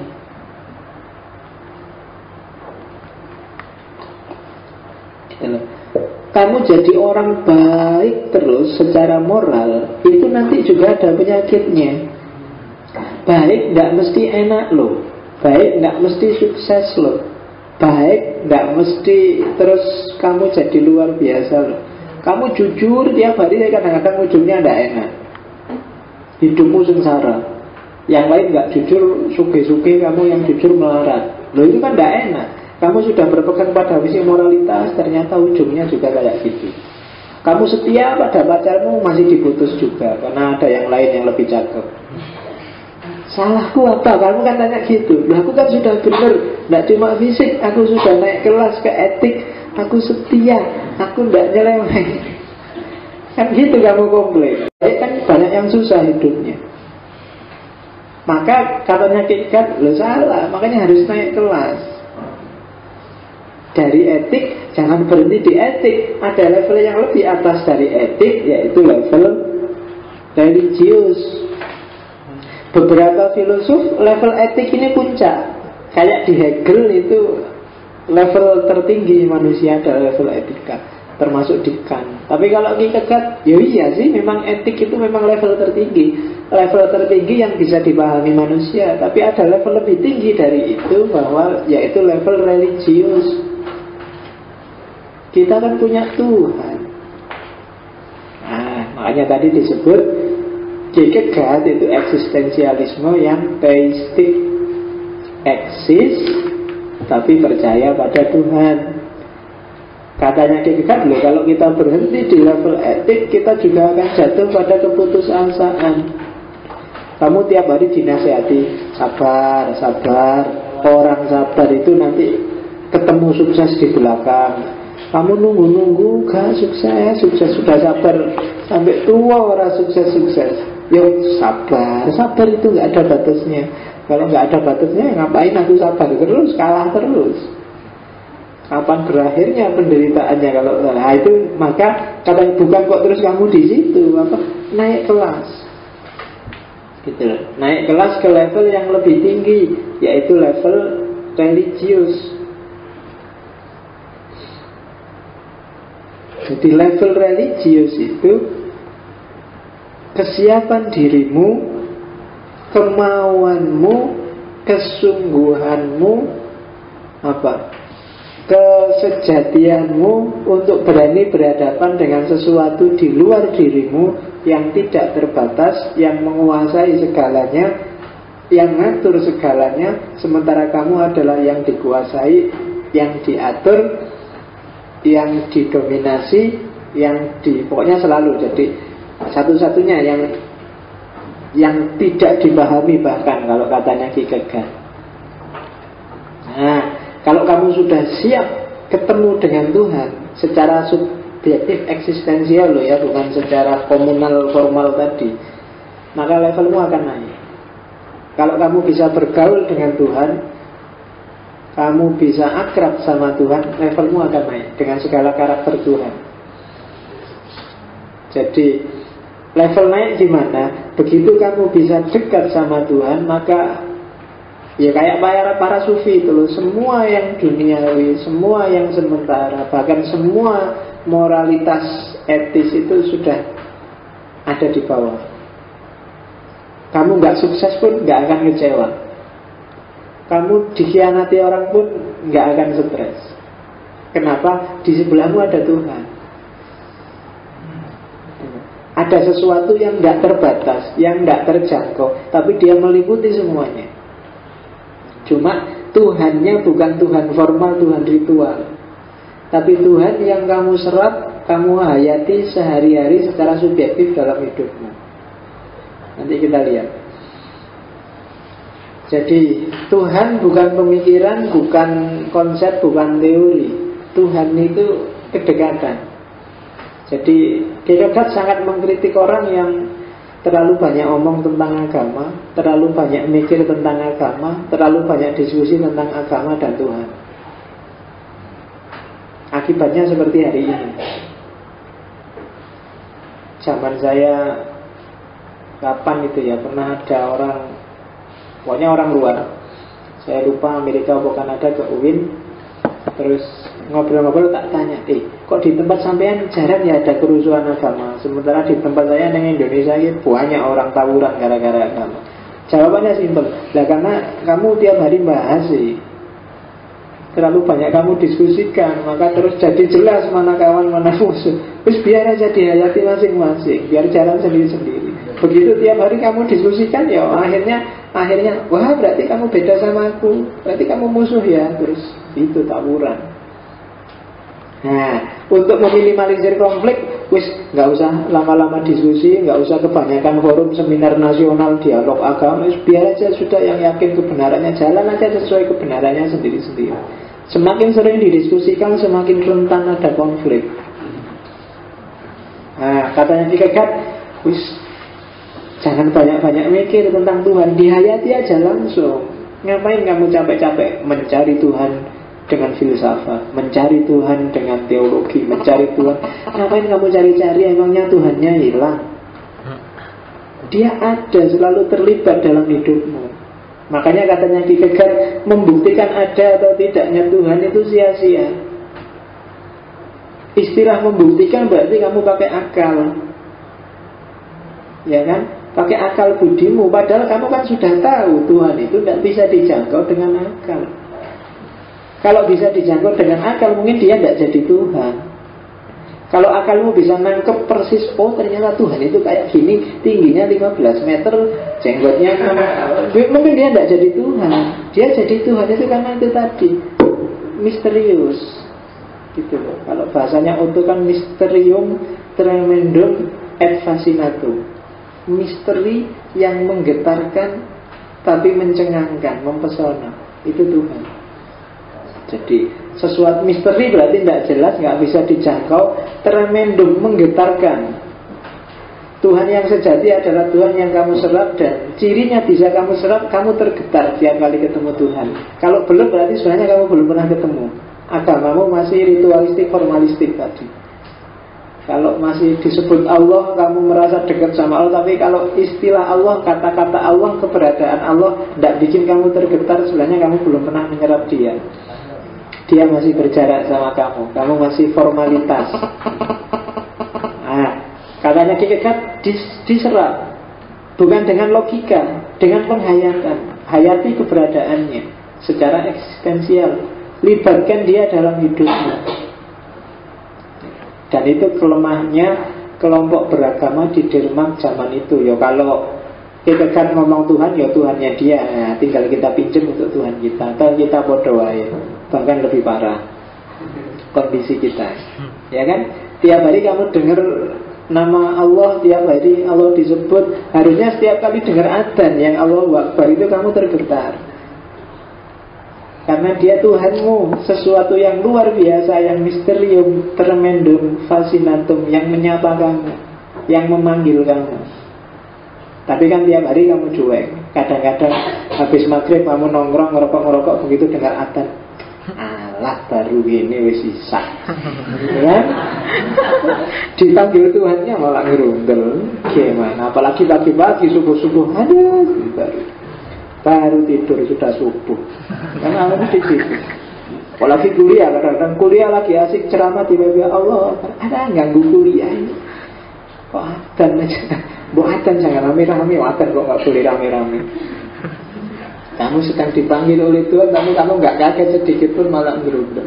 Keberagamaanmu masih formal. Terus kamu diskusi, gimana jawab adzan? Ini problemnya bukan jawab adzan dan tidak jawab adzan.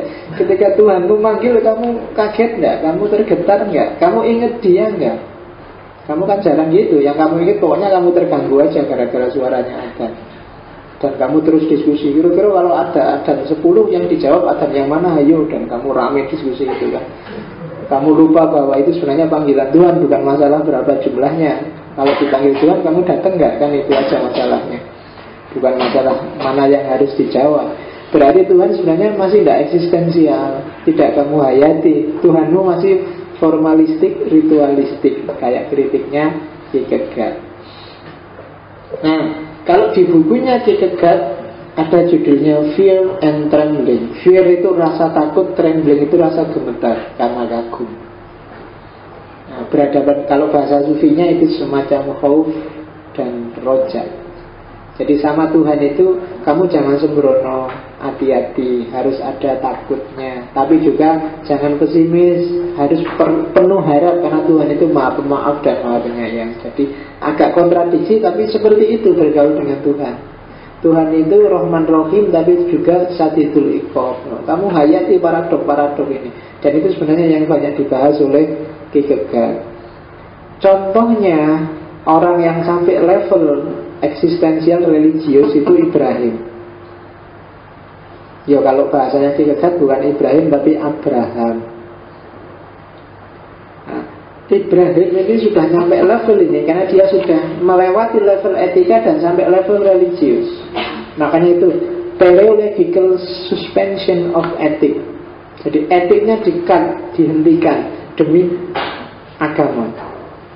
Jadi cirinya Ibrahim itu ada 3. Yang pertama, infinite resignation, kepasrahan total pada Tuhan. Itu cirinya yang sampai level religius. Jadi Dan ini kenapa kok kayak gini ya filosofnya Kierkegaard? Ya karena dia punya banyak sekali kekecewaan dalam hidupnya yang dia nggak bisa ngatasi, seperti yang bayangkan di awal tadi. Dan yang bikin dia terhibur pada akhirnya adalah ketika dia bisa komunikasi langsung, merasa bisa bergaul akrab sama Tuhan. Ketika dia mungkin berusaha melakukan itu, infinite resignation. Sudahlah, dipasrahkan aja semuanya pada Tuhan, biarin dia yang ngatur. Dan ketika kesadaran ini muncul, maka akan diiringi kesadaran bahwa ternyata selama ini kesalahan besar kita adalah kita tidak sadar bahwa kita butuh Tuhan. Oh banyak, kesadaran bahwa kita butuh Tuhan itu sering hilang dalam hidup kita. Kalau ada kesulitan, kamu mikir sampai pening, kamu lupa bahwa kamu punya Tuhan. Seolah-olah hanya kamu yang bisa menyelesaikan masalah, seolah-olah akalmu yang bisa ketemu solusi. Padahal mungkin tidak. Kadang-kadang masalah itu kamu pikir sampai pening tidak ketemu. Begitu kamu lepaskan, sudahlah tak ikhlasin aja, jadi solusinya datang. Dan sering kamu lupa bahwa yang kamu butuhkan sebenarnya Tuhan. Itu katanya Kierkegaard. Infinite resignation, pasrah tanpa batas. Jangan setengah-setengah kalau pasrah. Nggak apa-apalah, saya dikasih istri nggak cakep, yang penting dapat istri. Tapi begitu dapat ya, kalau lumayan lah cakep dikit juga nggak apa-apa. Nanti kamu selalu tawar-menawar sama Tuhan. Kepasrahanmu nggak total. Ya Tuhan, kupasrahkan semuanya padamu, tapi kalau bisa ya aku kasih inilah. Nah, itu ya. Kamu masih nawar. Kan biasanya kamu kritis kan kalau berdoa itu. Sekarang hari ini kan senengannya gitu kalau berdoa. Kayak orang baca puisi, kayak orang ngoco berita gitu kan. Malaikatnya mungkin capek, tapi ini mau minta apa atau kok suwe banget. Karena kadang gitu kok. Ya Tuhan, aku tahu bahwa Engkau Maha Kuasa. Ini kesuwen jari malaikatnya jaluk apa? Ketahuan pengantarnya wajah kadang-kadang sampai lali mau minta apa. Ya kan, infinite resignation, pasrah total aja. Tuhan tahu yang terbaik buat kita, katanya Kierkegaard. Dan kalau kita sudah bisa infinite resignation, maka kita akan see night of faith, pejuang keimanan. Dan pejuang keimanan, night of faith itu is delighted. Dia hidupnya selalu enjoy, selalu senang, selalu ceria. Tidak ada kesedihan, tidak ada pesimisme, tidak ada putus asa, tidak ada kecewa. Kalau kita sudah nyampe pada infinite resignation, jadi kepasrahan total. Apapun yang dialami, oh kayak sini tuh skenarionya Tuhan. Oh, jadi selalu senang, ceria, semuanya ditanggapi dengan senyum. Allah mengurusan dunia, saya kok dipikir sampai segitunya. Yang penting Allah masih ridho dan seterusnya. Para sufi biasanya ahli di bidang ini. Makanya orang yang keberagamaannya sangat tinggi, para sufi, para aulia itu jarang yang merenut. Wajahnya mesti enak dilihat karena selalu tersenyum. Merenut aja enggak, apalagi ngamuk, apalagi sampai banding orang, meeting orang. Nah, berarti belum, levelnya masih jauh itu. Kalau para sufi, dia nggak usah ngomong, kamu lihat wajahnya saya sudah tentrem. Nggak usah ceramah, kamu lihat wajahnya sudah nyaman. Karena enak, dia selalu delighted, dia selalu ceria, dia selalu enjoy, menikmati hidup. Karena semuanya sudah dia pasrahkan total pada Tuhan. Tidak ada yang bisa menggetarkan hatinya selain Tuhan. Ketemu apapun, menyenangkan ataukah menyedihkan, apakah yang ngaji banyak atau tidak ada yang datang, tidak kaget, biasa aja. Kayak kamu tadi takmir kan, duduk, pembicaranya sudah datang, ini datang cuma 2, gimana ini? Kan kamu stres itu, biasa aja. Gak kaget, oh khawatir, gitu kok malah kaget.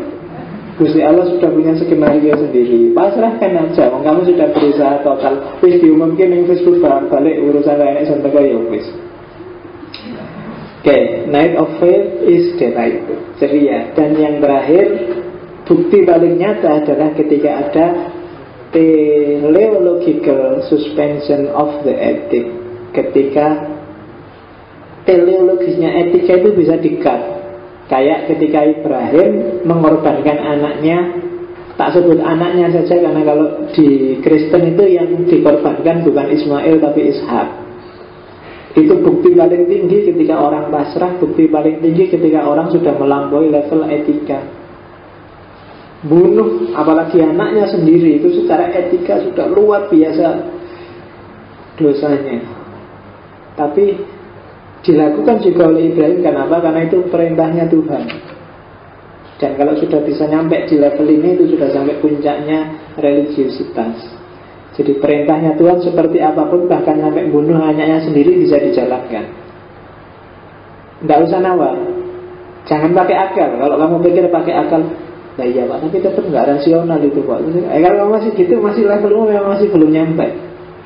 Levelmu harus nyampe Ibrahim dulu, harus nyampe Khidir dulu, baru kamu bisa maklum. Sampai hari ini kan kamu masih komplain sama Khidir.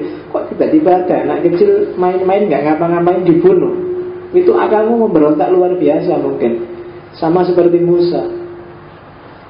Mungkin memang belum mangkom kita nyampe ke sana. Kita masih nggak rela. Kita masih kecil, dia bisa dinasehati, bisa dididik biar nggak jadi murtad, kan bisa. Tapi nggak nyampe level kita. Kalau kamu sudah bisa paham dunia ini, paham bahwa memang Ibrahim harus bunuh anaknya, memang Khidir harus bunuh anak itu, dan berarti kamu sudah nyampe di level ini. Berarti Tuhan sudah jadi nomor satu, kamu sudah melakukan kepasrahan total, dan apapun yang terjadi kamu nggak keberatan. Dan itu yang dialami oleh Ibrahim, bahkan Ismail. Ismail ini luar biasanya karena dia masih kecil. Jadi masih belum, paling kalau sekarang ya TK atau SD kelas 1. Tapi dia ngerti bapaknya terang-terangan mau dibunuh. Itu kan yang kalau saya lupa di kitab apa itu asal mula kenapa setan itu kok matanya cuma satu. Sebenarnya dulu matanya dua. Cuma ketika Ismail mau dibunuh itu, terus dia mendekati Ismail. Ismail, kamu jangan mau dibunuh, masa dibunuh, kamu masih gitu. Ismail, enggak apa-apa. Bolak-balik, kamu kok mau dibunuh? Jengkel akhirnya, dia ngambil batu, dilempar setannya, terus kena matanya satu itu. Jadi akhirnya setannya matanya tinggal satu. Tapi itu ada di kitab, saya lupa kitab kuningnya. Tapi matanya setan satu itu karena dilempar oleh Nabi Ismail. Oke, jadi makanya gelarnya Ismail itu kan Zabihuwah, sembelihannya Allah.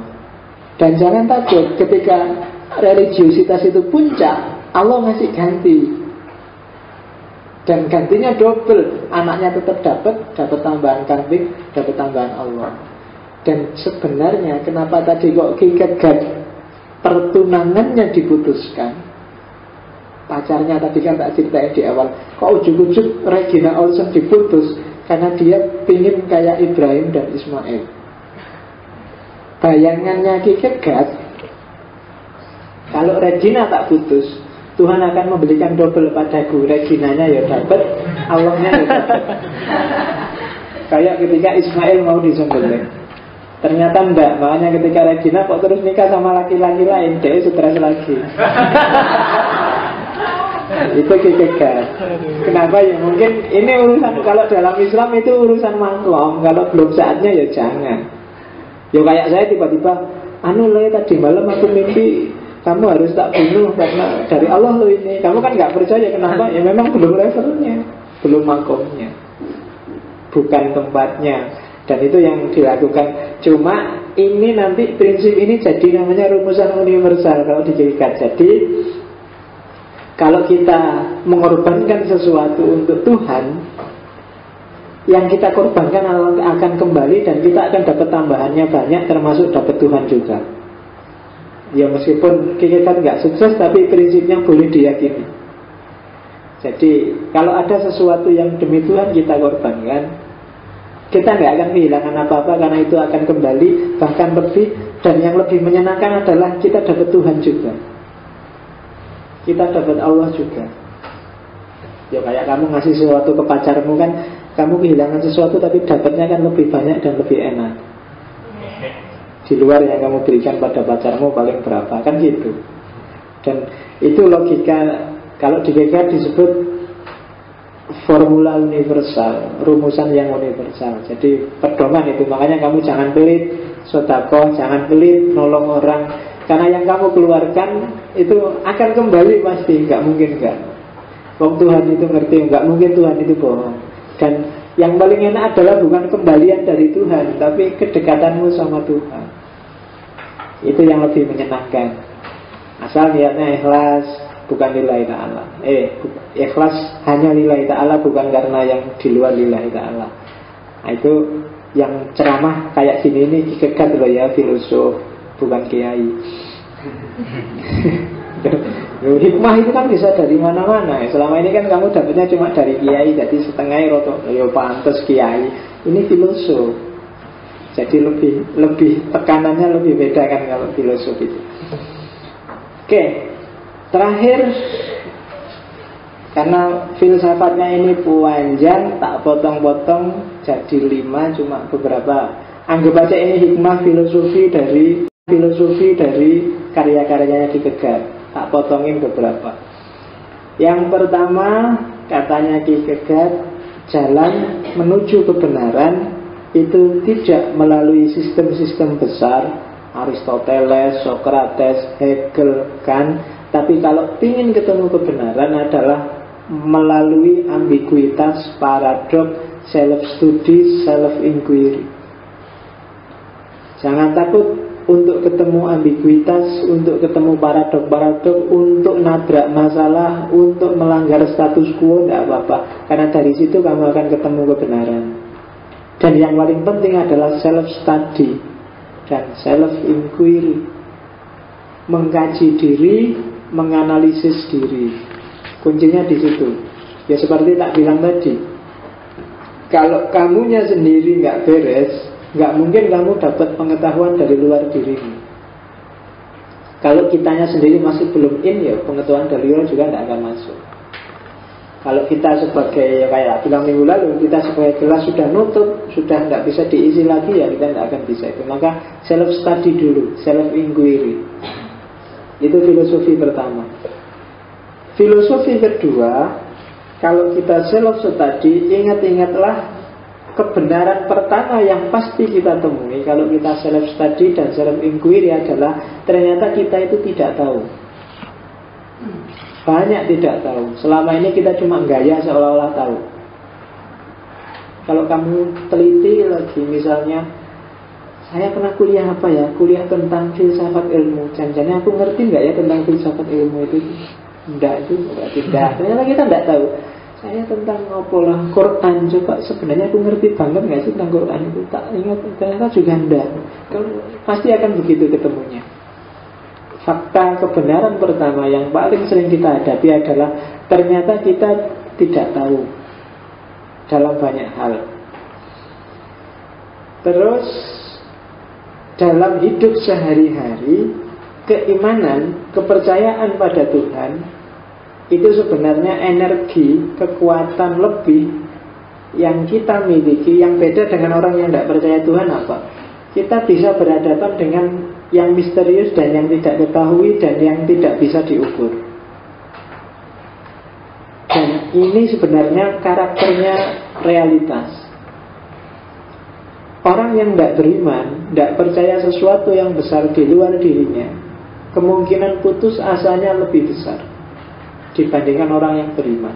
Kenapa? Karena orang yang tidak beriman, parameter kebenarannya hanya akal, hanya semua yang ada dalam dirinya manusia, intelek, akal budi, dan macam-macam. Dan ini hanya bisa menjangkau dunia yang terbatas, dunia yang konstan. Sementara dunia yang padahal dunia ini berubah-ubah luar biasa, tidak bisa diprediksi. Nah, kalau kamu beriman, itu lebih nyaman. Kalau kamu punya Tuhan, lebih enak menangkap segala yang nggak masuk akal. Lah kok tiba-tiba yang korupsi ketua MK-nya, lah kok tiba-tiba semua anggota DPR di penjara, itu kan mengagetkan, nggak masuk akal. Wong gajinya aja kayak Akil Muhtar itu, kalau dia tidak korupsi sebulan dia sekitar 230 juta gaji dan tunjangan-tunjangannya. Kalau kamu tiap bulan dikasih 230 juta, itu mungkin kamu tiap hari sudah joget senang-senang. Tapi Akil Muhtar masih kurang, masih korupsi. Itu kan tidak masuk akal itu kan. Kok bisa ya dia kayak gimana kayak hidupnya?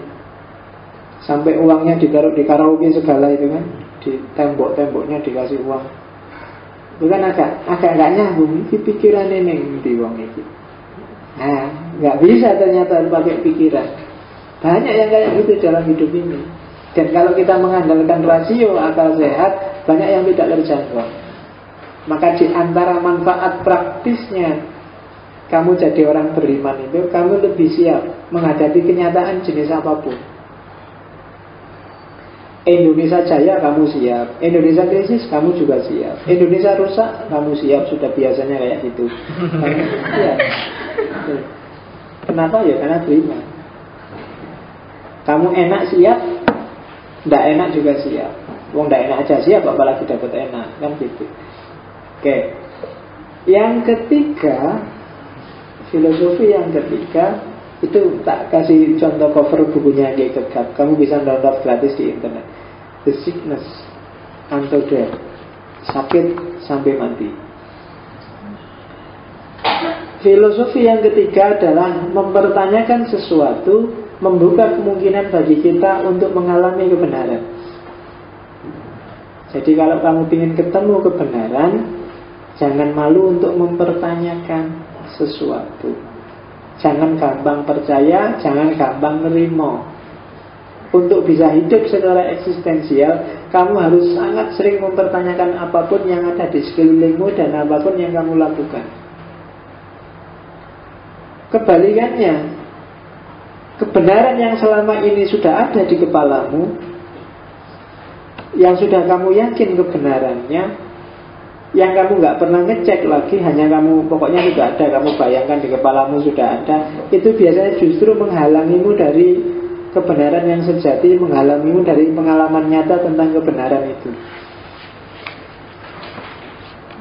Kalau kamu sudah kunci, pokoknya Islam mesti damai, maka semua fakta baru, pengetahuan baru, ada klaster Islam tertentu yang tidak damai, itu tidak akan bisa masuk. Kamu tidak akan dapat pengalaman baru, tidak akan dapat pengetahuan baru. Jadi membayangkan kebenaran, jadi malah lebih bagus dari tidak tahu kamu bertanya daripada yang sudah tahu dan kamu bekukan. Itu lebih berbahaya kalau katanya Kierkegaard. Ya syukur-syukur yang sudah tahu kamu uji terus relevansinya, itu lebih bagus. Tapi yang jelas karakter paling menguntungkan seorang manusia adalah untuk bisa eksis, dia harus selalu mempertanyakan, tidak gampang nerimo apa adanya. Yang keempat, kita semua sebenarnya melakukan pemberhalaan. Mungkin dalam Islam bisa kamu sebut syirik. Setiap kali kamu meletakkan nilai-nilai crowd di atas kesadaranmu sendiri. Ya kayak tadi loh, organisasi kamu letakkan di atas dirimu, kemudian lembaga kamu letakkan di atas dirimu, ideologi kamu letakkan di atas dirimu, nilai-nilai apa kamu ketika kayak gitu sebenarnya kamu sedang memberhalakan sesuatu. Dan itu kalau bahasa agama musyrik sebenarnya. Ada sesuatu yang bukan Tuhan kamu letakkan di atasmu, karena satu-satunya yang boleh ada di atasmu itu cuma Tuhan. Tauhid itu kan seperti itu. Semua makhluk itu setara. Di atas makhluk, satu-satunya yang boleh di atas makhluk hanya Khalik, hanya Allah. Kan itu tauhid. Jadi hati-hati dalam hidup pun tidak boleh ada yang diberhalakan. Untuk tidak memberhalakan, kamu boleh ikut lembaga, ikut organisasi, tapi olahlah secara eksistensial sesuai penghayatanmu. Jadi lembaga itu sejajar sama kamu. Dia tidak menghegemonimu, dia tidak di atasmu. Ketika dia di atasmu, dia kamu izinkan nyetir hidupmu, maka sebenarnya dia sedang kamu berhalakan. Kamu jadikan Tuhan. Nah, itu kritik besarnya Kierkegaard. Dan yang terakhir, kenapa sih kok rasanya Kierkegaard agak sinis terhadap akal, terhadap rasio? Kalau kamu baca bukunya Kierkegaard, sebenarnya dia bukan sinis pada rasionya. Dia bukan tidak setuju terhadap orang pakai akal. Tapi yang dilihat oleh Kierkegaard adalah orang sering dengan akalnya menyalahgunakan akalnya untuk kepentingannya sendiri, atau gara-gara punya pengetahuan pakai akal terus dia jadi sombong. Kebanyakan itu. Sombong itu kalau bahasa Inggrisnya presumptuous. Presumptuous itu orang yang merasa sudah benar duluan. mungkin agak identik dengan istilah a priori. A priori itu kan agak sombong. Pokoknya yang benar mesti ini loh, sesuai kayak kelompokku ini. Itu gara-gara pakai akalnya. Jadi kita setiap hari biasanya menyalahgunakan akal untuk kepentingan kita, dan kita arogan dengan kebenaran yang kita yakini. Dan itu yang diserang oleh Kierkegaard. Orang modern banyak yang kayak gini. Modern yang saintifik merasa bahwa sainlah kunci peradaban dunia. Tanpa sain dunia kan arogan. Profesor-profesor, orang yang punya ilmu itu biasanya cenderung arogan. Seolah-olah realitas itu sama persis kayak yang ada di pikirannya. Dan itu yang diserang oleh Kierkegaard. Apa iya sih kenyataan itu seperti itu? Apa iya sih pikirannya profesor itu mewakili apa yang dalam realitas? Apa iya begitu? Dan seterusnya. Itu di antara pikirannya Kierkegaard. Jadi kamu yang merasa elit intelektual mahasiswa, kalau pakai teori yang kelima ini jangan sok. Nah, mentang-mentang mahasiswa terus ono opo-opo. Wah, ini kalau dalam perspektifnya teori hermeneutik terus ngono. Kamu suka nasihati orang, suka merasa jadi orang besar kan biasanya gitu. Baru belajar filsafat di masjid tiap malam paling berapa kali kamu sudah, kalau ada orang ngomong filsafat, ini tidak eksistensial, ini sudah semua kamu itu sudah mulai kelihatan kemelintinya. Padahal ya ngerti bunda kamu ngaji tiap malam itu, tapi kamu sudah gaya sekarang, sudah merasa bisa. Itu sebenarnya dikritik oleh Kierkegaard. Makanya dia tidak suka pakai akal, itu sering dipakai, disalahgunakan dan jadi bahan arogansi. Oke, itu Kierkegaard. Minggu depan kita akan ketemu dengan Nietzsche. Ini lawannya Kierkegaard. Kalau Nietzsche ateis. Mungkin nanti kita tutup dengan Sartre dan istrinya Simone de Beauvoir. Setelah itu, kalau masih ada minat untuk eksistensialis, masih ada mood di sana, mungkin kita masuk Islam sebentar. Mungkin kita temui Iqbal atau Mullah Sadra yang sama-sama juga seorang eksistensialis. Oke, ada pertanyaan? Alhamdulillah tidak ada. Iya, silahkan. Monggo. Masih yang sama dulu. Tapi sudah diselesaikan oleh Iqbal, tapi saya belum mendapatkan jabaran tentang sebenarnya sumber daripada pengetahuan, terus kemudian pilihan-pilihan dan eksistensialisme daripada orang itu apa? Apa basis pada? Oh ya, kenyataan hidupmu sehari-hari, Mas. Eksistensial itu berarti semua pengetahuan sumbernya pengalamanmu. Pengalaman, makanya namanya pengalaman eksistensial. Makanya kebenaran apapun yang ada di kepalamu, coba dipertanyakan lagi. Jangan-jangan sudah nggak relevan yang selama ini kamu yakini. Tidak ada gunanya kamu numpuk pengetahuan di kepala kayak yang di awal tadi. Kalau tidak eksistensial itu tidak kamu hayati dalam realitas hidup sehari-hari. Maka sumber pertama pengetahuan itu sebenarnya pengalaman hidupmu sendiri. Jangan mau didikte orang. Pengalamanmu itu otentik. Ya, seperti tak bilang tadi, otentisitas. Setiap orang unik, menghayati hidupnya sendiri-sendiri. Kenapa Kierkegaard sangat anti meletakkan nilai-nilai kelompok, nilai-nilai kebersamaan di atas nilai individu? Karena begitu kamu letakkan, kamu jadi nggak otentik, kamu nggak hidup sendiri, orang lain yang ngatur kamu. Jadi sumber pengetahuannya ya kenyataan hidupmu sehari-hari. Kamu harus terlibat dalam hidupmu, jangan manut saja. Sumbernya di situ, Mas. Jadi realitas hidupmu, kenyataan hidupmu, sumbernya di situ. Isinya kayak gimana, kamu sendiri yang tahu. Hayati sendiri hidupmu, dialektika hidupmu. Bahkan tentang Tuhan pun mungkin penghayatannya orang beda-beda loh. Orang yang sering kena musibah mungkin merasa, wah Tuhan ini gimana sih, kok aku dicoba terus. Yang dapat senang, wah Alhamdulillah Tuhan ternyata penyayang. Selalu begitu. Atau orangnya sama tapi beda-beda. Kemarin waktu susah Tuhannya gimana sih Tuhan ini ya, begitu senang, wah Tuhan itu ternyata penyayang, beda-beda. Itu namanya eksistensial. Biar aja orang itu otentik kok. Bergaul terus sama Tuhan tidak apa-apa. Jangan mau didikte orang kalau di Kierkegaard. Jangan mau disetir. Kamu nggak boleh bilang gitu loh. Tuhan itu harusnya gini. Loh, kamu menghayatinya begitu kok. Kamu merasakannya begitu. Nggak apa-apa, silahkan aja. Kadang-kadang banyak kebetulan, wah ternyata Tuhan itu sayang banget ya padaku. Aku dikasih ini, dikasih itu. Kan ada temanmu yang usul, alat buktinya apa Tuhan sayang? Oh, cuma gitu aja. Kan ada yang gitu. Loh ya biar aja. Oh dia menghayatinya begitu kok. Setiap orang itu unik. Nggak apa-apa. Kan kadang-kadang ada kayak orang India itu loh, kalau lagi marah lari ke kuil, Tuhannya dimarah-marahi. Gimana Tuhan? Awas kalau pacarku tidak sembuh, aku tidak akan datang lagi ke sini. Loh, kan mesra itu kan sama Tuhan akrab. Kamu kan nggak berani sama Tuhan gitu-gitu ya, sekali-sekali agak dulu. Gimana sih katanya maha penyayang, katanya kok gitu loh. Sudah tak bilang, masa bikin nilaiku aja nggak bisa? Kan gampang, katanya maha kuasa gitu. Ngono loh, akrab, diajak ngobrol tiap hari, biar dia involvement, terlibat dalam hidupmu. Tidak apa-apa. Nanti semakin tinggi tingkat penghayatan keilmuanmu, biasanya semakin sudah tidak gitu-gitu lagi, semakin nggak dangkal lagi. Sementara dangkal nggak apa-apa. Jalin dulu keakraban. Ya kayak punya temen itu loh kan. Awal-awal masih formalitas, terus agak akrab. Lama-lama sudah, kalau sudah friend itu nggak terlalu kaku lagi sudah.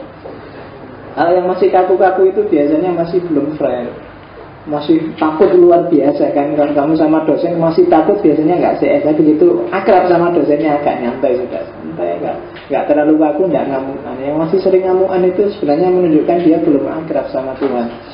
Kalau sama Tuhan sudah akrab itu nggak terlalu tertekan. Jadi beragama itu nikmat, enak. Kalau yang tertekan tiap hari kan kamu sholat aja kan, kalau tertekan nggak enak. Kamu masih sah nggak ya? Takbiratul ihram aja ini sudah pas nggak? Harusnya di bawah telinga ini sudah, ya wedi banget. Kamu nggak enjoy. Padahal nikmat sholat itu. Jadi nggak nikmat karena kamu takut ini bacaannya panjang pendeknya pas nggak ya? Ini masih kaku, masih formal. Berarti masih belum CS sama Tuhan. Oke, jadi pengalaman mas sumbernya, mas. Ini Pak, kayaknya dengan mulai tadi ini dia kurang begitu konsisten dengan apa yang dia bicarakan. Dia membicarakan tentang eksistensi. Ternyata ketika sudah eksistensi di sana tidak mau kan dimiliki oleh orang lain. Ketika ada tingkatan religius, maka dia sampai bisa dimiliki oleh Tuhan, yaitu pasrah kepadanya. Kan berarti ini bukan bentuk dari eksistensi dirinya, tapi malah dibentuk oleh diri Tuhan gitu kan, dimiliki oleh Tuhan. Apakah ini masih konsisten dengan pernyataan diri tadi?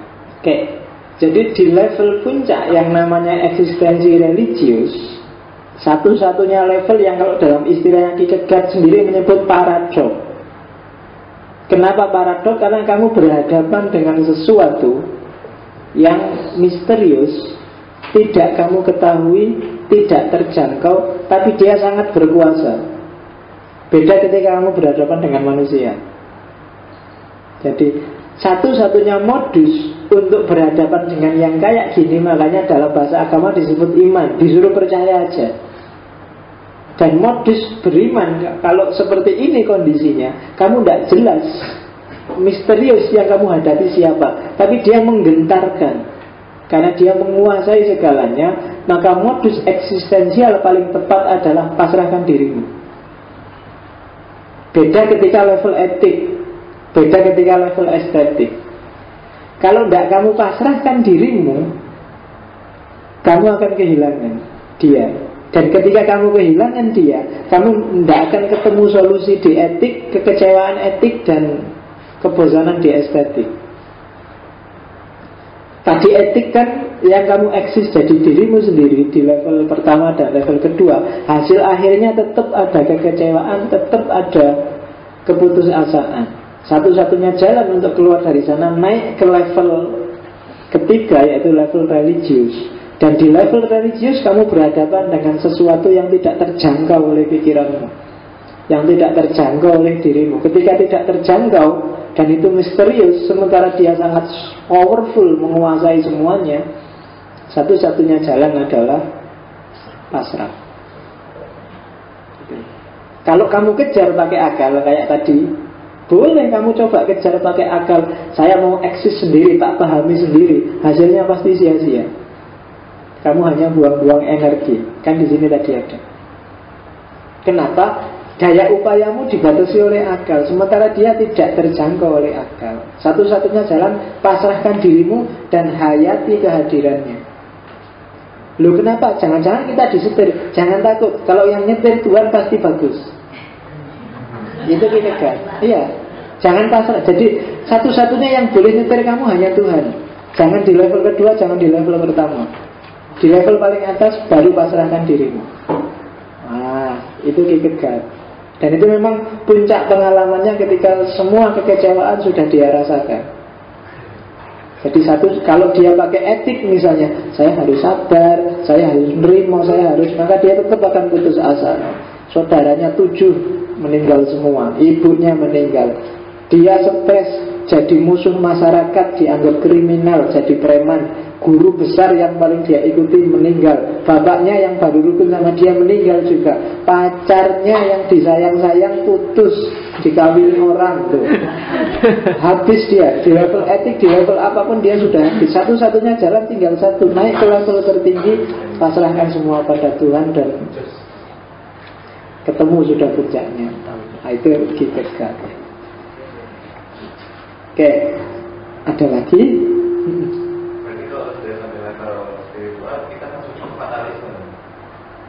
Iya, jadi fatalis dalam arti bahwa secara eksistensial vertikal kamu fatalis, tapi secara horizontal kan enggak.